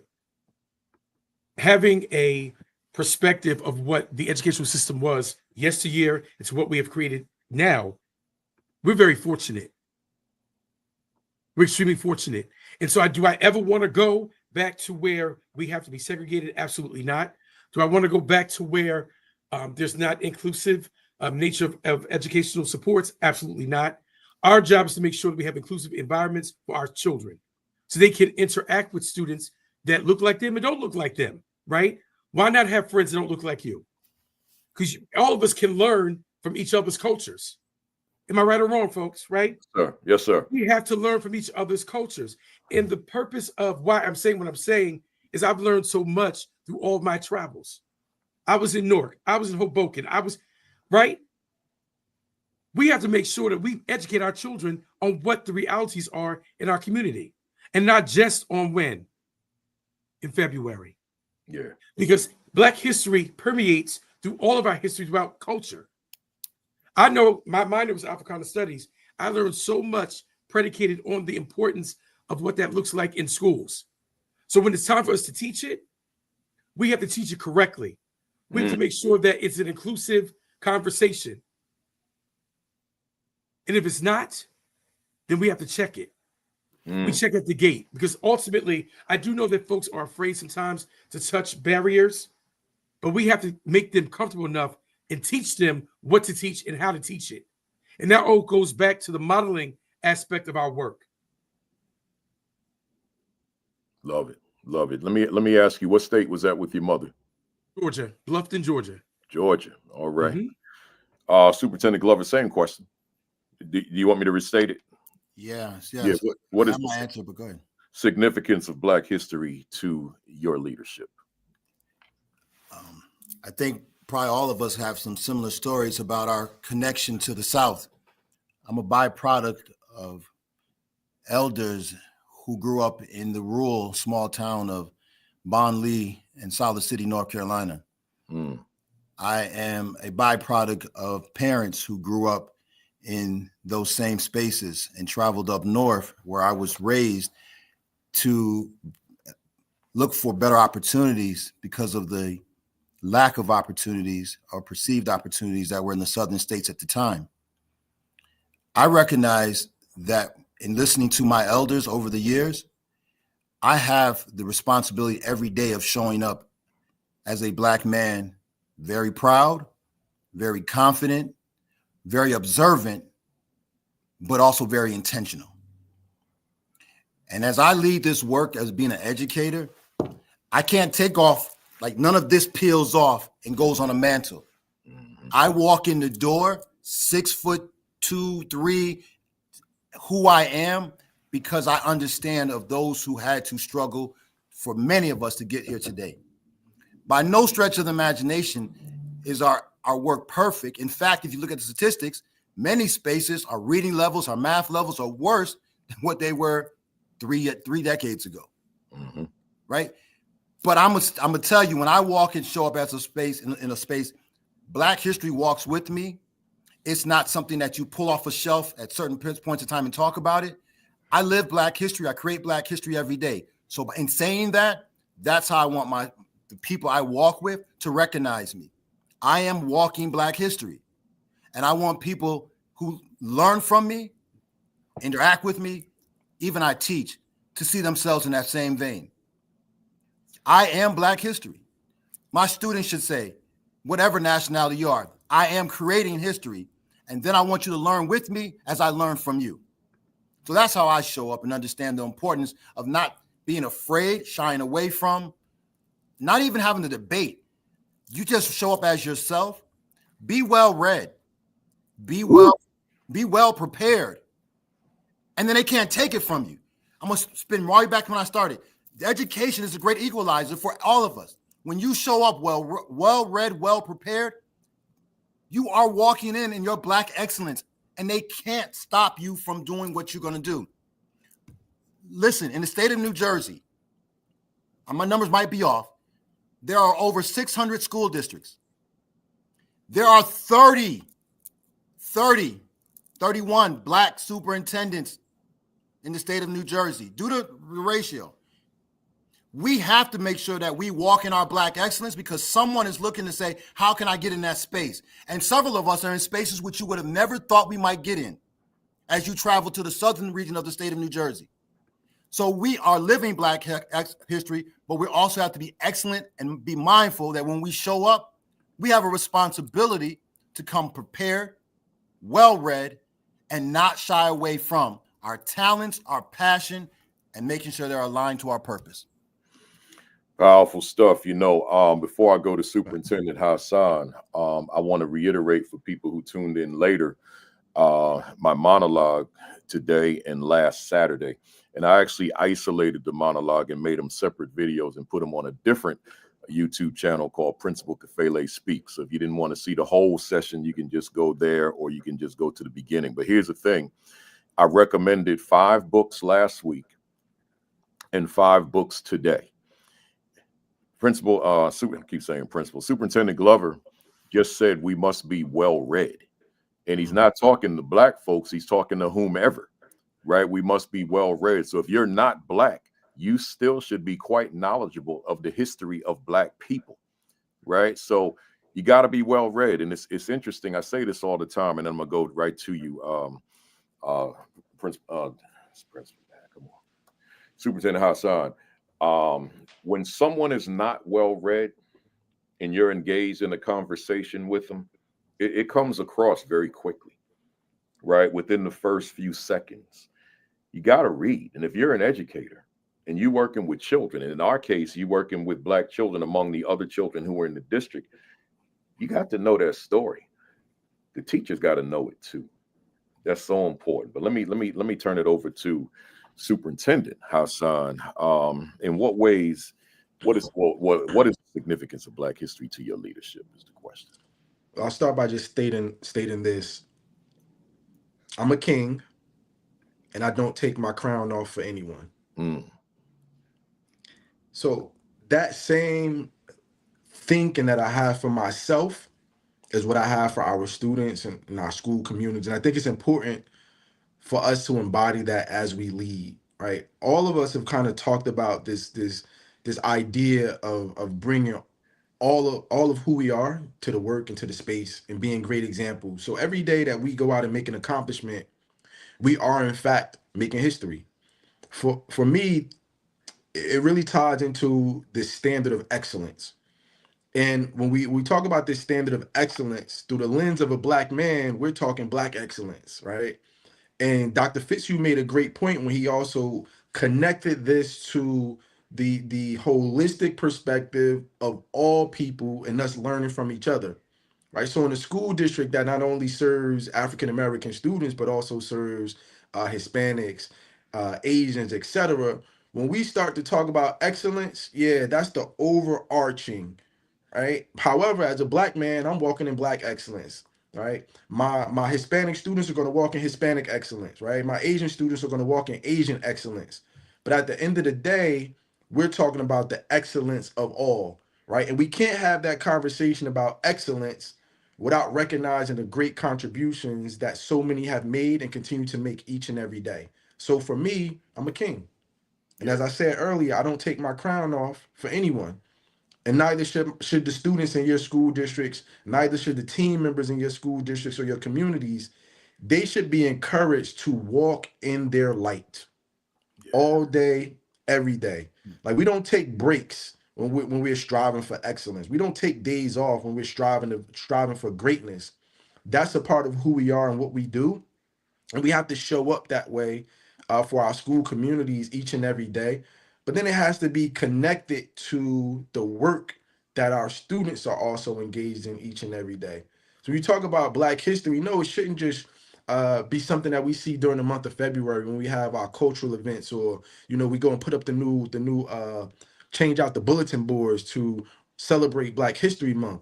Students should see themselves reflected in the books and the textbooks we purchase. They should see themselves reflected in the curriculum that we purchase. They should see themselves reflected in the guest speakers that we bring into our school communities. They should see themselves reflected in the board members who are elected to serve. They should see themselves reflected in the leaders in the school district. Black history is American history. So when we're talking about leading our school districts in America, we're talking about the work that we're doing and that we continue to do, the greatness that we bring to this space. And I don't want us to ever get confused and minimize our work by just labeling it as the Black excellence, because Black excellence is just excellent, period, all day, every day. And I think when we approach it in that way, it allows us to be assertive about the seat that we deserve at the table, right? As individuals, but also as organizations. I love it. I love it. I had asked you all to send me these, as I ask every guest that's been on here. It's been quite a few hundred, and to send me these talking points. But then, like I said on the plane last night, I had so much that I wanted to ask you all, because it's a privilege to have the three of you on here, to be quite frank with you. And I should have been on those talking points. I'm skipping two questions that I wrote on the plane last night. And I'm just going to ask you this one, and then let's slide into those talking points. Probably not cover them all, but there's an expression that says you can't pour from an empty cup, right? And in New Jersey, without me disclosing school districts, I have had many, let's not use the word many, several interviews, little clandestine interviews with board members to become superintendent in different places in New Jersey. But I never wanted those jobs, right? It's just not who I am. But I sat in on the meetings anyway because they asked me to. So we had them in little secret locations and all that kind of thing, right? So here's the thing. Every time I had one of those interviews or those conversations, I would say to those folks on the other side of the table, I said, you know, the most important, the children are important, the teachers are important. But for me, as as someone who's never been a superintendent, I said, from where I sit, the most important person in the district is the building principal, right? As important as the children are, as important as the teachers are, the manager of that building, the leader of that building is the principal. And in my mind, sitting in those meetings, I'll be able to sleep at night when I know that each school is being led by a highly effective leader. But if that leader in some building within the district is ineffective, then I know that it has implications throughout the course of the building, right? So with that as a backdrop, here's where I want to go, and I'll switch my sequence, and I'll start off with Superintendent Hasan. I don't want you to talk about your districts unless it's comfortable, right? You can wear that consultant's hat. How do you increase the probability? How would one increase the probability from a superintendent's standpoint that my building administrators can maintain a full cup? Because if I'm operating on an empty cup leading a school, I don't know what you can expect of me. What is the role of the superintendent toward facilitating the process of helping me to maintain a full cup, or as close to full as possible? Let's start with Superintendent Hasan. Yeah, I think one tool that's really helpful that I found to be helpful is leader rounding conversations. And it's really a simple protocol that allows you to engage in informal conversations with team members where you ask them, 4 critical questions, really asking them what's working well, what's not working well, what obstacles, roadblocks, or barriers are in their way. You ask them specifically what type of support or resources they need from you and who's been most helpful to them. When you have that type of conversation, it can happen, as you're passing by in the hallway. It can happen while you both are in the break room going to get coffee. It gives you, some real critical data points. The second piece is usually principals do not report directly to superintendents, depending on the size of your school district. Mm-hmm. So you have to be intentional as a superintendent of going into those spaces where principals are. We talked about this earlier, making your presence felt as a leader, but to take time to ask them what's working, what's not working, but more importantly, how you can support them.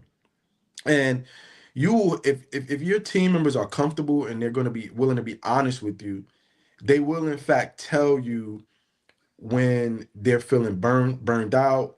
They will tell you if this new initiative that you've just rolled out was a little too much right now. To combat that, I think it's even more important to be proactive in ensuring that they are part of the conversation before you roll out new initiatives, right? Because they'll tell you on the onset, hey, this is a great idea. However, you've already asked us to do these 4, 5, or 6 things during the course of this year. And what I would encourage principals to do at that point is to now have a conversation about the trade-off, right? Never leave a room when you're being given a new initiative without having a conversation about the trade-off and the priority of what you're now being asked to do, right? Is this a priority 1 initiative, a priority 2 initiative, and can I remove one of these other items off my plate so that I can now attack this new initiative that you're bringing forward? So when you talk about filling up the cups, that's also connected to our ability to recognize the great work that our team members are doing, right? Making sure that we're rewarding them, we're honoring them, we're lifting them up. Folks don't want to hear from you when things are bad, right? That shouldn't be the only time that you send an email to a team member. That shouldn't be the only time that a principal hears from you. You have to lift them up to reinforce the positive behaviors so that they can continue to make those investments and do those great things over and over again. And once you do that, it builds up trust. And then bringing them to the table. My belief that if you're not at the table, you're on the menu. Yeah. No one wants to be on the menu. Bring your principals to the table. And this is me speaking from the lens of through the lens of a superintendent. They should be at the table to discuss the implications of the initiatives that we're rolling out. People get burned out with change management, right? When we sit in the ivory towers and we are making decisions because we believe this is something that will work well for a school community, we might be missing critical information that our team members who are on the ground have about this initiative and how it can impact the school communities. The second piece to that, when we're talking about managing change initiatives, every time we create something new and we roll out a new process, etc., for us, we might think that we're just changing what's on the paper, what's in black and white.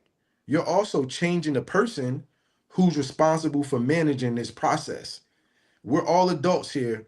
None of us want to be forced to change. Those are things that we want to do because we've bought into those initiatives. So I think those are definitely points that I would take to make sure that we don't run into that burnout piece, but be open to the trade-off.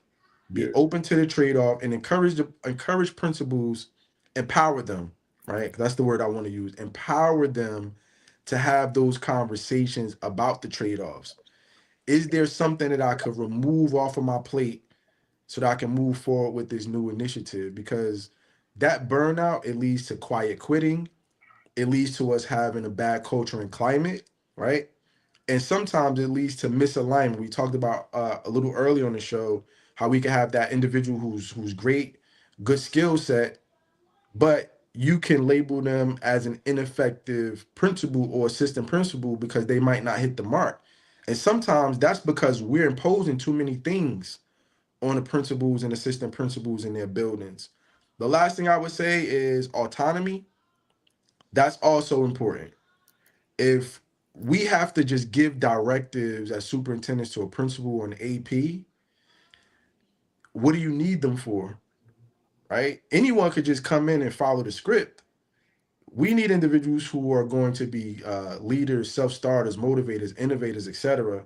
And I think it's important that you have the system and structures that allow them to do so without feeling like you're looking over their shoulders every 5 minutes. That's powerful stuff. Powerful stuff. So much I want to ask, but I won't. Let me shift it over to Glover. Any thoughts on that same exact question? Keep doing whatever needs to be done to prevent principals from pouring from an empty cup. Brother Hasan has captured it well and said it well. And I think if we're talking about this being a space of learning, this is professional growth. We have to operate from a lens of accountability, and we do have to include our principals, our school leaders in these conversations, often and regularly. The check-ins. I'm in a smaller district, so I have the ability to touch my principals on a regular basis. I guess in some respects, I'm the assistant superintendent and the superintendent, right? I don't have that go between always. So I go in and I check, and you have to read the room. You have to, and I say read the room. You have to know when they may be silently afraid to tell you, I'm nervous. I don't understand. And I'm gonna be honest, so being transparent and vulnerable, my first 2 years as superintendent, I probably didn't give the best advice in leading them because I figured you're the principal, you've been doing this for a minute, you're learning, you're good. Then I stepped back and said, we got to grow this together, right? Because my success is based on their success, and their success, I want to see them flourish and grow. So being okay with not always knowing and trying to build it together. This is education. This is the prime thing that we're doing. We're learning, we're researching. I'm a believer in, and we're constantly learning. I'm about to engage in a partnership. Superintendent Hasan and I, our two districts, hopefully will be engaging in a partnership where we're bringing school leaders together so that they can have someone else to talk to. Oh. That principal chair is an isolating space. I mean, think about it. You're always concerned about your building. When do you get a chance to really go and talk to a colleague and ask them about how they're using data, how their budgets are being aligned, et cetera?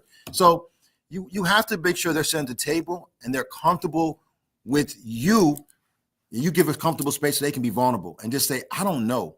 And then, again, you put the accountability metrics around them, but we have to grow them from a space that they're constantly learning. And that's okay. That's okay. Yeah, good stuff. Good stuff. Fitzhugh, anything that you want to add to that? Unmute yourself. I will say this. We want principals to be change agents. We have to trust them to do that work. I'll say that again. We expect our principals, or we want our principals to be change agents. If they don't have a seat at the table, then how can they become a change agent? Mm-hmm. Right? So I'm gonna have to use yours, specifically. Boom. Boom. Right? Bam. Bam, right? Because guess what? At the end of the day, I want folks that can tell me how we can improve come to the table with a solution to the problem. And my job is to coach them in order to do that work. Right? And so ultimately, if we are vulnerable enough to be able to allow this to happen, which should be part of our DNA and our profession in terms of the superintendency, I think that all of our districts holistically will continue to grow exponentially. But if we stay in a closed position and afraid to be vulnerable with our principals, shame on us then, right? Because we hired them to be part of our work and ultimately help our kids. And the last point is this. You have to maintain relationships with them. The principalship is lonely, just like the superintendentship is lonely, right? Yeah. And so they understand what we're going through, and we understand what they're going through. And then we have to also teach them how to make sure that the APs feel inclusive as well. So it's all of us learning on the same platform, if that makes any sense. Not being afraid to be part and be vulnerable of great conversations. Yeah. No, it makes a whole lot of sense. Let's do this. It's 12:47. You guys, I with the talking points, are you up for a part 2 at a later date? Oh, my brother, always. Yeah, absolutely. Anything for you. Yeah, I appreciate that, because you know that the people in the chat are loving this. What I want to do is just hit one talking point per person, so to justify that you guys submitted something to me. So let me just go. This is one of them that I've been really waiting on. Yeah, here it is. Number one. We touched on it, but I still want to. This is Dr. Fitzhugh. You two brothers, feel free to jump on in here on this, and let me put it on the screen. By the way, it says ensuring that instructional practice is at the forefront of our work within the district. Now, I know we had some conversation around that, but as far as it being your talking point, Doc, I want you to consider that my core audience of this platform, we have a lot of veteran, seasoned principals that tune in, but that's not my core audience. My core audience are these newbies, 1 to 3 years, these assistant principals, and a whole lot of folks who are still in the classroom, are still counseling, who aspire to become leader. So with that being said, ensuring instructional practice is at the forefront of our work within the district. What are you saying to that particular core audience? But keeping in mind, the veterans might need to hear too. 80% of your day should be in classrooms. Why? To become that coach, to provide those ancillary supports, and also be that thought partner with the instructional person, whether they're the best person in the building or the one that needs improvement. You didn't hear me say worse, right? We said challenging or one that needs improvement, right? Because ultimately our work as leaders is to grow folks. It can't be afraid to grow folks. But if you're not comfortable with the practice because you're doing the administrative minutia, you're never gonna be able to coach the folks that need the coaching. Mm-hmm. So when I walk out of a school and I walk with my principals, I love having those debrief conversations with them. I love to hear their perspective. They love to hear my perspective. And then we talk about those next steps. It is not an I got you game.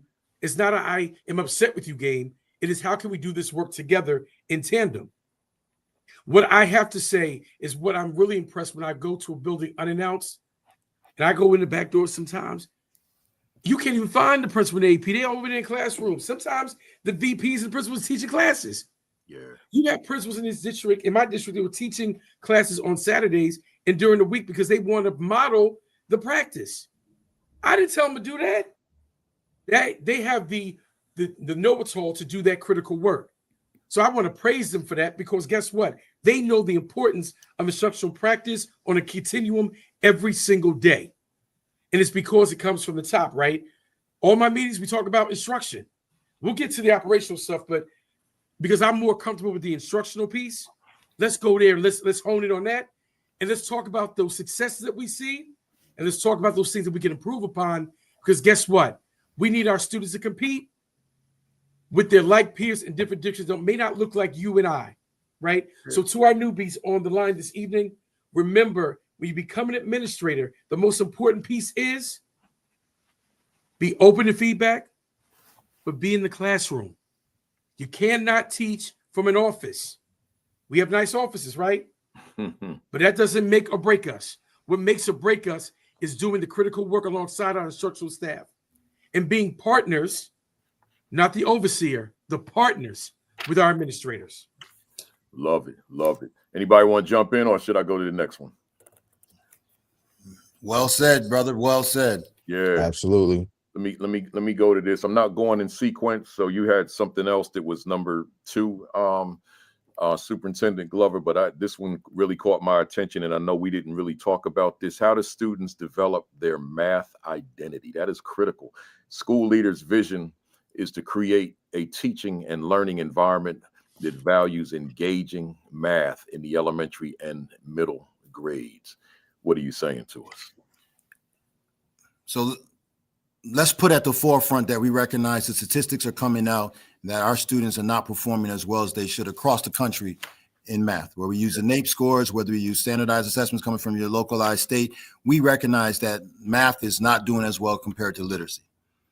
Specifically in the Black community, Black and Brown community, our students, male and female, are not graduating from colleges with degrees in math, science, the STEMs, right? The science, technology, engineering, and math.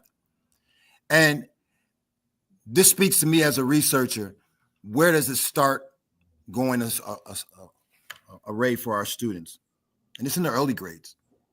And for me, the first question I ask my leaders when I'm walking in the classroom asking about math, what's the culture and climate of math in your building? Right? Because I can tell right away, if I see students engaging in low-level activities and exercises, you're not inspiring them to be mathematicians. You're not inspiring them to think critically. If I walk in and see students playing chess, I'm like, oh, that's something. Let me see how this goes. There's a scene, although fictitious, in The Wire, for those that remember The Wire, based out of Baltimore, where teacher named by the name of Prez had the students playing card games and shooting dice. And the principal walked in the room and saw them playing dice. And he was like, what are they doing? And he said, I'm connecting the kids to the math because what they knew from their community was how to shoot dice. He said, and then they were transferring into math. So the principal being inquisitive, and again, this is fictitious, but it speaks to the student stood up and was able to apply what their real world experience was and their interest in rolling dice compared to when they walked in the classroom, had applied to mathematics. For me, it's sad when less than 2% of our college graduates in master's and PhD classes have degrees in the area of STEM. And in a day and age where artificial intelligence, when we are boosting our dollars in STEM, when we know that we're in a technological society where that's being, our supply chain is being managed by automation, our students have to have strong mathematical skills. So math identity starts when, what's the culture of your building and making sure that everyone understands math. I recently was talking with an educator, not in my district, and I overheard her say she didn't like math past the 3rd grade. And I pulled her to her side. I pulled her aside after and I said, sis, this is not a jug. Be mindful what that message says to our students when you say something like that. Your intimidation from math came where? So we engaged in this conversation. It was really around how she was taught or not taught mathematics that made it a fear. I said, don't be afraid to go back to school and sharpen your skills because you're sitting in an elementary space. And if you're apprehensive about math, so will our students be. So I need you to develop your math identity to be the best math teacher that you can in the elementary space. So I'm worried about how our students are receiving good math content. I'm worried about how they're showing up, thinking and being confident about math. And I want our classrooms to reimagine what that math space looks like. Because 2 + 2 = 4, but it has meaning. Is that I have 2 apples, and I'm going to take those 2 apples and convert them into apple turnovers. What am I doing with math that makes sure that students want to stay connected to it? So that when we do get to middle school and high school, they want to engage in those advanced courses. Algebra is easy. Kids use algebra all the time, don't know it. When they play video games, they're using algebra. Every elite athlete thinks mathematically. Every elite athlete thinks angles, thinks percentages, right? Their body fat. They're always looking at plays. They're always mathematical thinkers. We need to make sure that our students understand the importance of math and how that pours into their identity. But we as school leaders need to create that math space for them. Absolutely. Absolutely. Well said. Anybody want to jump in? You good? I got one more to go then. Where we at? Hasan, number 3. This is interesting, and I know we touched on it, but let me read it and tell you where I wanted to go with it. Effective principal and AP assistant principal leadership are strengthened through continuous improvement cycles that align with the superintendent's strategic plan and framework for coherence. If I could ask you to do this, Superintendent Hasan, because a lot of my work, matter of fact, a great deal of my work is around the assistant principalship. I spend a lot of time in just all over America in rooms with assistant principals, whereas in the past that just wasn't so, because folks wouldn't allow their assistant principals to go to professional development trainings. So if I could remove the word principal from that, and effective AP leadership is strengthened through continuous improvement cycles that align with the superintendent's strategic plan and framework for coherence. You could either respond to that via Plainfield or via U.S. Education Consultant. Yeah. So as an AP, you have to have a scorecard, right? And that's important. There's no game that you can win when you're not keeping score. Point blank, period. And the game that we're talking about is the game of educating our children so that they can take their rightful place as the next leaders of our communities and of our global society. So continuous improvement cycles. Some of us may be familiar with the PDSA cycle, Plan, Do, Study, Act, etc. It's very important that process, particularly the targets that you set, are ultimately aligned and feed up to the strategic plan for the organization and the goals of the superintendent. And here's why this is important. There should never be a point in time where the APs in the school district all make their goals and the superintendent doesn't make theirs, right? Very important. For this to be a coherent conversation, when we're talking about the same goals, shooting for the same targets, that also means that we're putting our resources into those same places, right? To affect that change that we're looking for. These improvement cycles should lead us to have frequent conversations and discussions about where we are, where we want to go, what strategies we've implemented, and whether or not we need to make an adjustment to those strategies, abandon those strategies, or adopt new strategies. The more that we have those conversations, the more comfortable you become as an assistant principal with knowing where you stand from a performance standpoint, and you're able to quickly adjust, right? So those continuous improvement cycles, Brother Glover mentioned embracing failure earlier. If you are iterating those quick cycles of continuous improvements, guess what? That means if you missed the mark, you failed fast, but you've now gotten to a point where you can quickly course correct because you're being intentional about discussing what's worked and what hasn't.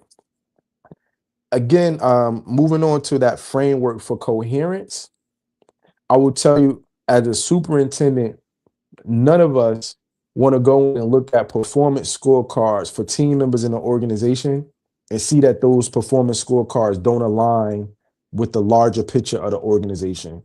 And I think if you ask superintendents who may have been new or coming into their organizations, you may have seen that there are scorecards for some team members in your organizations, whether an AP or a principal, and those targets are, maybe seeking a 2% gain in proficiency for mathematics, but you're pushing for a 7% gain across the entire organization.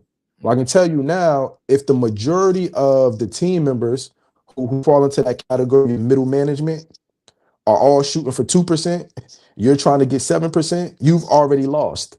Yeah. There's no way that you're going to make that target. So I think that's why it's really important to have that continuous improvement cycle, but you also are strengthening your practice because you're able to now connect your focus to the lens of the superintendent for your organization, which is very, very important. Guess what?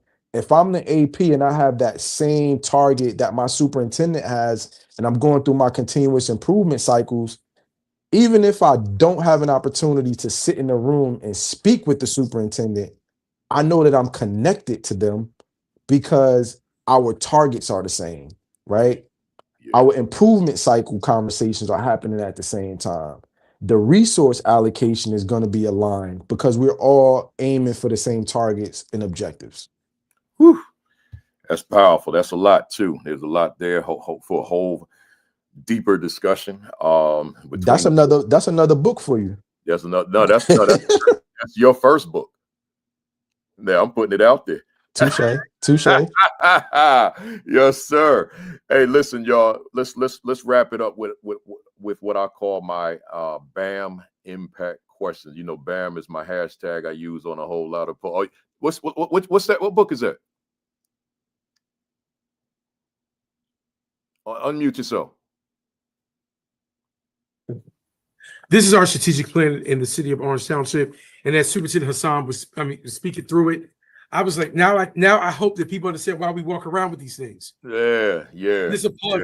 Shout out to Creed Strategies for helping me with my community with it.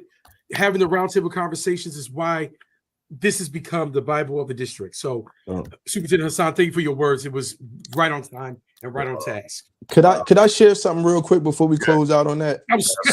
No, I'm not ready listen, to close out. So, I start my path to becoming a superintendent. Some people, if you ask, they would say it's a little unorthodox.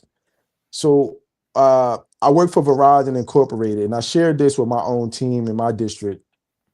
When I came into the organization, fresh out of college, had a management role in that organization. We would have leadership meetings that took place at the campus in Baskin Ridge. And, we'd be in a room with senior VPs, the CEO might be there, but we had to walk around with a copy of our performance scorecard on us at all times. And you never knew when a VP might pop up at your building, but that was the culture and climate, and you find yourself in the conversation about your performance, right? So this was really a continuous improvement cycle conversation that could happen at any point in time. So what Dr. Fitzhugh just mentioned, walking around with that strategic plan, right? You're always pushing towards those goals and those targets that are there. And if we keep it front and center, we should always be prepared to discuss where we are, how we're moving towards those objectives. And guess what? If you have an opportunity to talk to your superintendent and you can say to him or her, hey, these are some additional resources that I need that could really help me exceed these targets, you're winning. But you have to be well read and you have to be prepared for that conversation. So that's why that continuous improvement cycle is really important. Love it. Woo. Good stuff. I'm already excited about doing that part too. Let's do these BAM impact. These are 21 questions, 777 that are just, all I want from you is one sentence or even one word. If you find yourself getting ready to insert a comma, it is too long, right? So just one sentence, one word. We'll start with Dr. Fitzhugh. Sometimes my guests, when you start going on beyond the comma, I'll just, right? Too long, right? So Dr. Fitzhugh, is education on the right path for underserved children right now? It depends on where you are. Can true equity occur in America's schools for Black, brown, and other underserved students? Again, it depends on where you are. Does Dr. Gerald Fitzhugh's work contribute to the progress we desperately need? Absolutely. If you could do a reset on your life, would your line of work be different or the same? The exact same. Why do you continue to do this work? Because I want to see children persevere and be winners in the game. What fires you up within the work that you do? Success. What do you dislike about the work you do? Drama. I hear you. And before I go to the next 7, I just want to put Dr. Janella Poku up here. She said these 2 hours went way too fast. Way too fast. Way too fast. Agreed. And the Glover, what has been your greatest victory in the work that you do thus far? Inspiring students and inspiring educators. And I have some principals and vice principals that I've created. What was your greatest mistake in the work that you do? Not having that scorecard sooner when I first started being a principal. What has been your greatest challenge in the work you do? Consistency and sustainability amongst all aspects of the organization. Are you proud of your first year as an assistant principal? I was proud because I learned a lot. Are you proud of your first year as a principal? I was proud because I learned a lot and learned what to do better. Who inspires you in your work? All of you. Appreciate my it. Students, my staff. I'm inspired by everyone. What book do you recommend for our fam out there this afternoon? Building Teams. Building Teams. Superintendent Hasan, what do you want to accomplish that you haven't accomplished yet? I want to make Plainfield Public Schools one of the top choices for public education in the Northeast Corridor. Are you satisfied with where you are professionally right now? No. Is there another gear to your leadership, or are you at peak performance now? I'm getting into that 5th gear now. Oh, you got Salone's book. That's my man, Salone Thomas L. We'll talk about that in a second. What would you say to an AP out there who continues to face closed doors to the principalship? Don't wait for the door to be open, kick it down. What would you say to a leader out there who's lost their leadership passion? Take a step back, reflect, and figure out if there's another seat on the bus that can help you reignite your passion. What would you say to a leader out there who's lost their leadership confidence?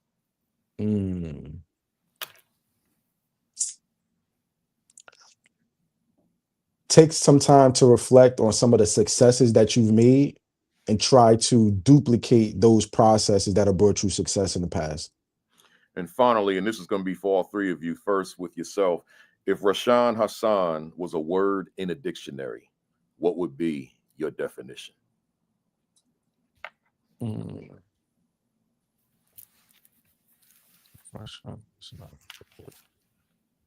Transformational.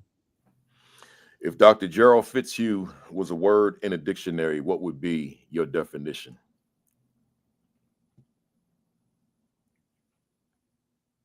Unmute. Go ahead. Resilient. Resilient. If Erskine Glover was a word in a dictionary, what would be your definition? Intriguing. Intriguing. I love it. Look here, let me tell you, brothers, this was phenomenal. We certainly got I got at least another 2 hours of notes here. So, and yeah, that's my man, Salone Thomas L. with the other 2 brothers from Delaware. That's my guy. He has a new book coming out in April that I wrote the forward for. So be on the lookout for that too. But man, to the 3 of you brothers, again, this was phenomenal. To the fam out there, they already know, the ones who are family members. Hit us up with your favorite emojis, folks. That's the way we applaud. If today's session resonated with you, if it inspired you, if it informed you, if it gave you some jewels, some nuggets that you can take back to your leadership next week or when you become leader, then hit us up with your favorite emojis, which you've been doing all along. I see you, Deneen Washington. She'll be my guest soon. I know y'all know her. And Shakira Miller was on here. She'll be on with Samantha Lot Velez. The 2 of them are gonna be together. This is my emoji. This is my Great picks. yeah. They're gonna be on with me. I think they're gonna be on next month. But for Women's History, if I'm not mistaken. But this is my amazing. emoji, my Josh Gibson, best hitter of all time in baseball. Y'all hit it out the park every time you came to bat. Bases were loaded, so y'all got 4 runs every time you came to bat with the grand slam. I appreciate you. And I want to say to you, I want to say to the three of you publicly. I could have waited for this when we go off mic just to talk for a hot second off camera, but I want to say it to you publicly. I don't know what level of public speaking that you do outside of the work. Your orators, obviously, your public speakers, obviously, as a superintendent, you're talking to a whole lot of different groups. But I look at speaking through a different lens because of what I do. And just sitting here since about 11:15, listening to you speak, the three of you would do quite well doing this work. I'm not asking you to leave your superintendency or even education, but I'm saying that, a lot of folks, they do what you do, but they find ways to also go out and talk to the masses. And I did that as a principal. I found ways. Sometimes it was weekends, it was all summer when I could get away and all that kind of thing, spring break, winter break. Whenever I can get away, I go and talk to somebody, and that's how I was honing my craft. So listening to you, man, I know that audiences would sit there captivated listening to the three of you doing your thing. Maybe you might want to say, come together and form a little pack with the three of you, and the three of you go out together and do your thing. Because I'm reading all the because I don't think you see all four platforms. I see all four, and man, the people are on fire. So that's something that y'all might want to think about. You get out there and you do your thing. I'll come up and I'll just moderate it, right? I'll MC it, right, and then I'll stand back, and then y'all do your thing on the platform, So That good sounds stuff. great. Let's make that happen. Yeah. No, y'all got it, man. And I ain't talking about for just New Jersey. I'm talking all 50, right? I'm talking nationally. Y'all got something. I'm telling you that publicly, right? Y'all got something. Appreciate you, King. Appreciate you. Absolutely. Thank you. Oh yeah. Hey, listen, tell the people how they can follow you. If you want to give contact information, feel free. If it's just social media, whatever you want to do. I'll start with Dr. Fitzhugh. How do people learn from you? You can follow me on Facebook at second Facebook. Hang on, because you going in and out a little bit. Am I? There you go. You good now. You good. Already. Gerald Fitzhugh the second. Facebook. On X is at Gerald_Fitzhugh. Instagram is Fitzhugh II. All right. We go with Superintendent Glover. Yo, peace and blessings, and thank you to everyone for tuning in on a Saturday where you could be doing something else. Thank you for doing this. I'm always going to give it back to my district. Shout out, follow us on Hillside Public Schools. We on Instagram, we're on Facebook, we're on YouTube. I also have a podcast called Super Talk, and that's the one I love. I love shouting out my kids. So if you follow the podcast Super Talk with Superintendent Glover, it's on all of them, Spotify, Apple, etc. Follow the district, because the district is what's doing the work. That's right. Go ahead, Superintendent Hasan. Yes. Again, happy Saturday. I'm humbled about the opportunity that was presented today. Always a great opportunity to connect with brilliant minds and to see my peers and colleagues in New Jersey who are out here doing this work. I can be found. You search the web for Plainfield Public School District. We actually should go to our website. You can check out all of the amazing things that are going on in our district. If you like to follow my Instagram as superintendent, my handle is PPSD_SUPT.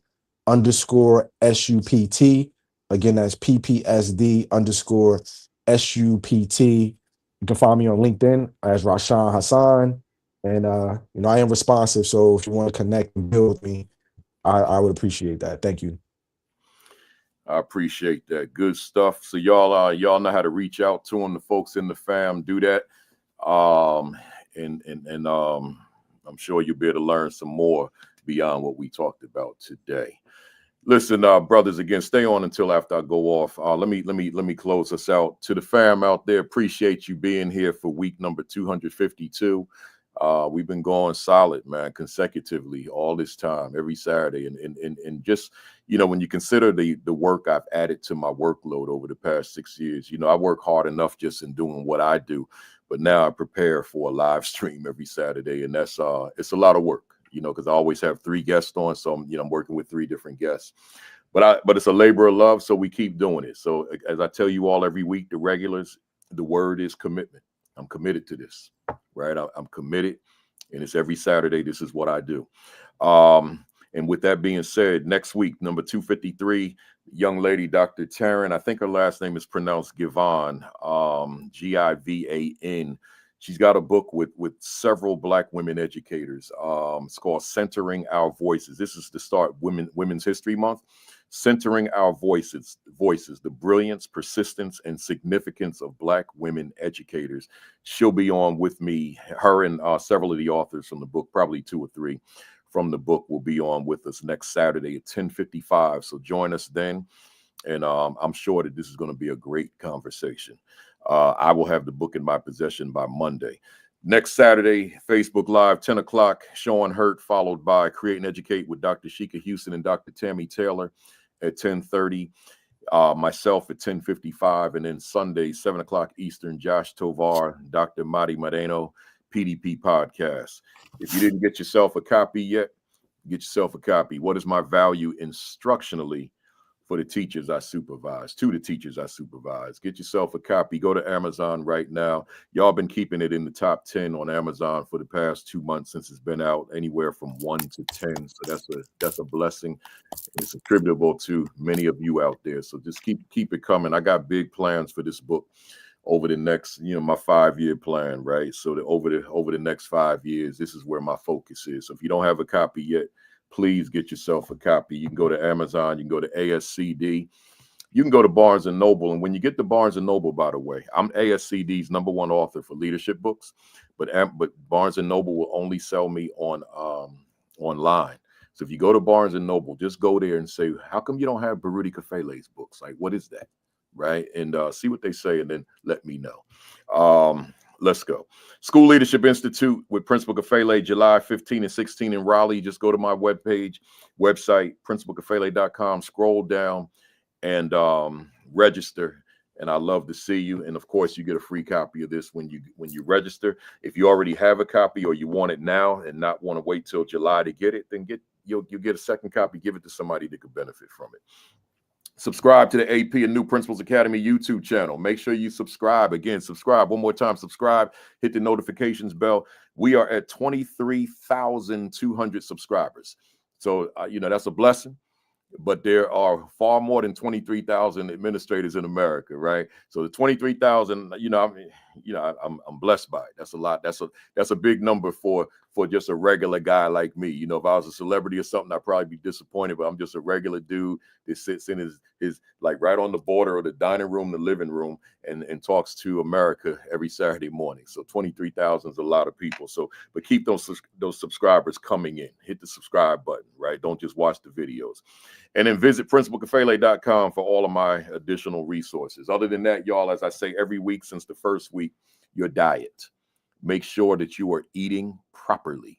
You can't do this work if you're not eating properly. Those of you who have been with me for a while, you already know my story. I had a heart attack on a stage with a mic in my hand on May 1st, 2015, main artery clog, a preventable heart attack. But I was living out of fast food restaurants and getting no exercise, and I almost died, right? If I could keep it frank for you, which I hope is inspiration for someone else who is eating the way I was eating, right? Type 2 diabetes came with the heart attack. So let my example be your example, right? Be your inspiration. So your diet, your exercise, get it in. There's nothing about treadmills I love. There's nothing about treadmills that I even like. I dislike it. I hate it going to that gym or walking these Jersey City streets real fast to be at the same pace that I would be on a treadmill. But guess what? I do it. I put some kind of podcast in my ear to take my mind off of what I'm doing, but I get it done. 2 to 3 miles, right? I try to do about 4 or 5 a week, right? So make sure you're getting that done. And then your virus precautions, baby. It's stuff out here, man. And people was coughing and sneezing on that plane last night. I threw that N95 right on. I don't care how they felt about the fact that they coughed, and I threw a mask on. That I ain't seeing these people now. I don't know them. But when we don't take precaution, we could be sick from them. So make sure that you are taking care of yourself. Other than that, thanks, y'all. Look, have a great week. Y'all stay on. Have an extraordinary week. Have your best week yet. Peace. Flip it. Peace. Thumbs up. Now cock that fist back. Count to 3. 1, 2, 3. Bam! I see y'all next Saturday, man.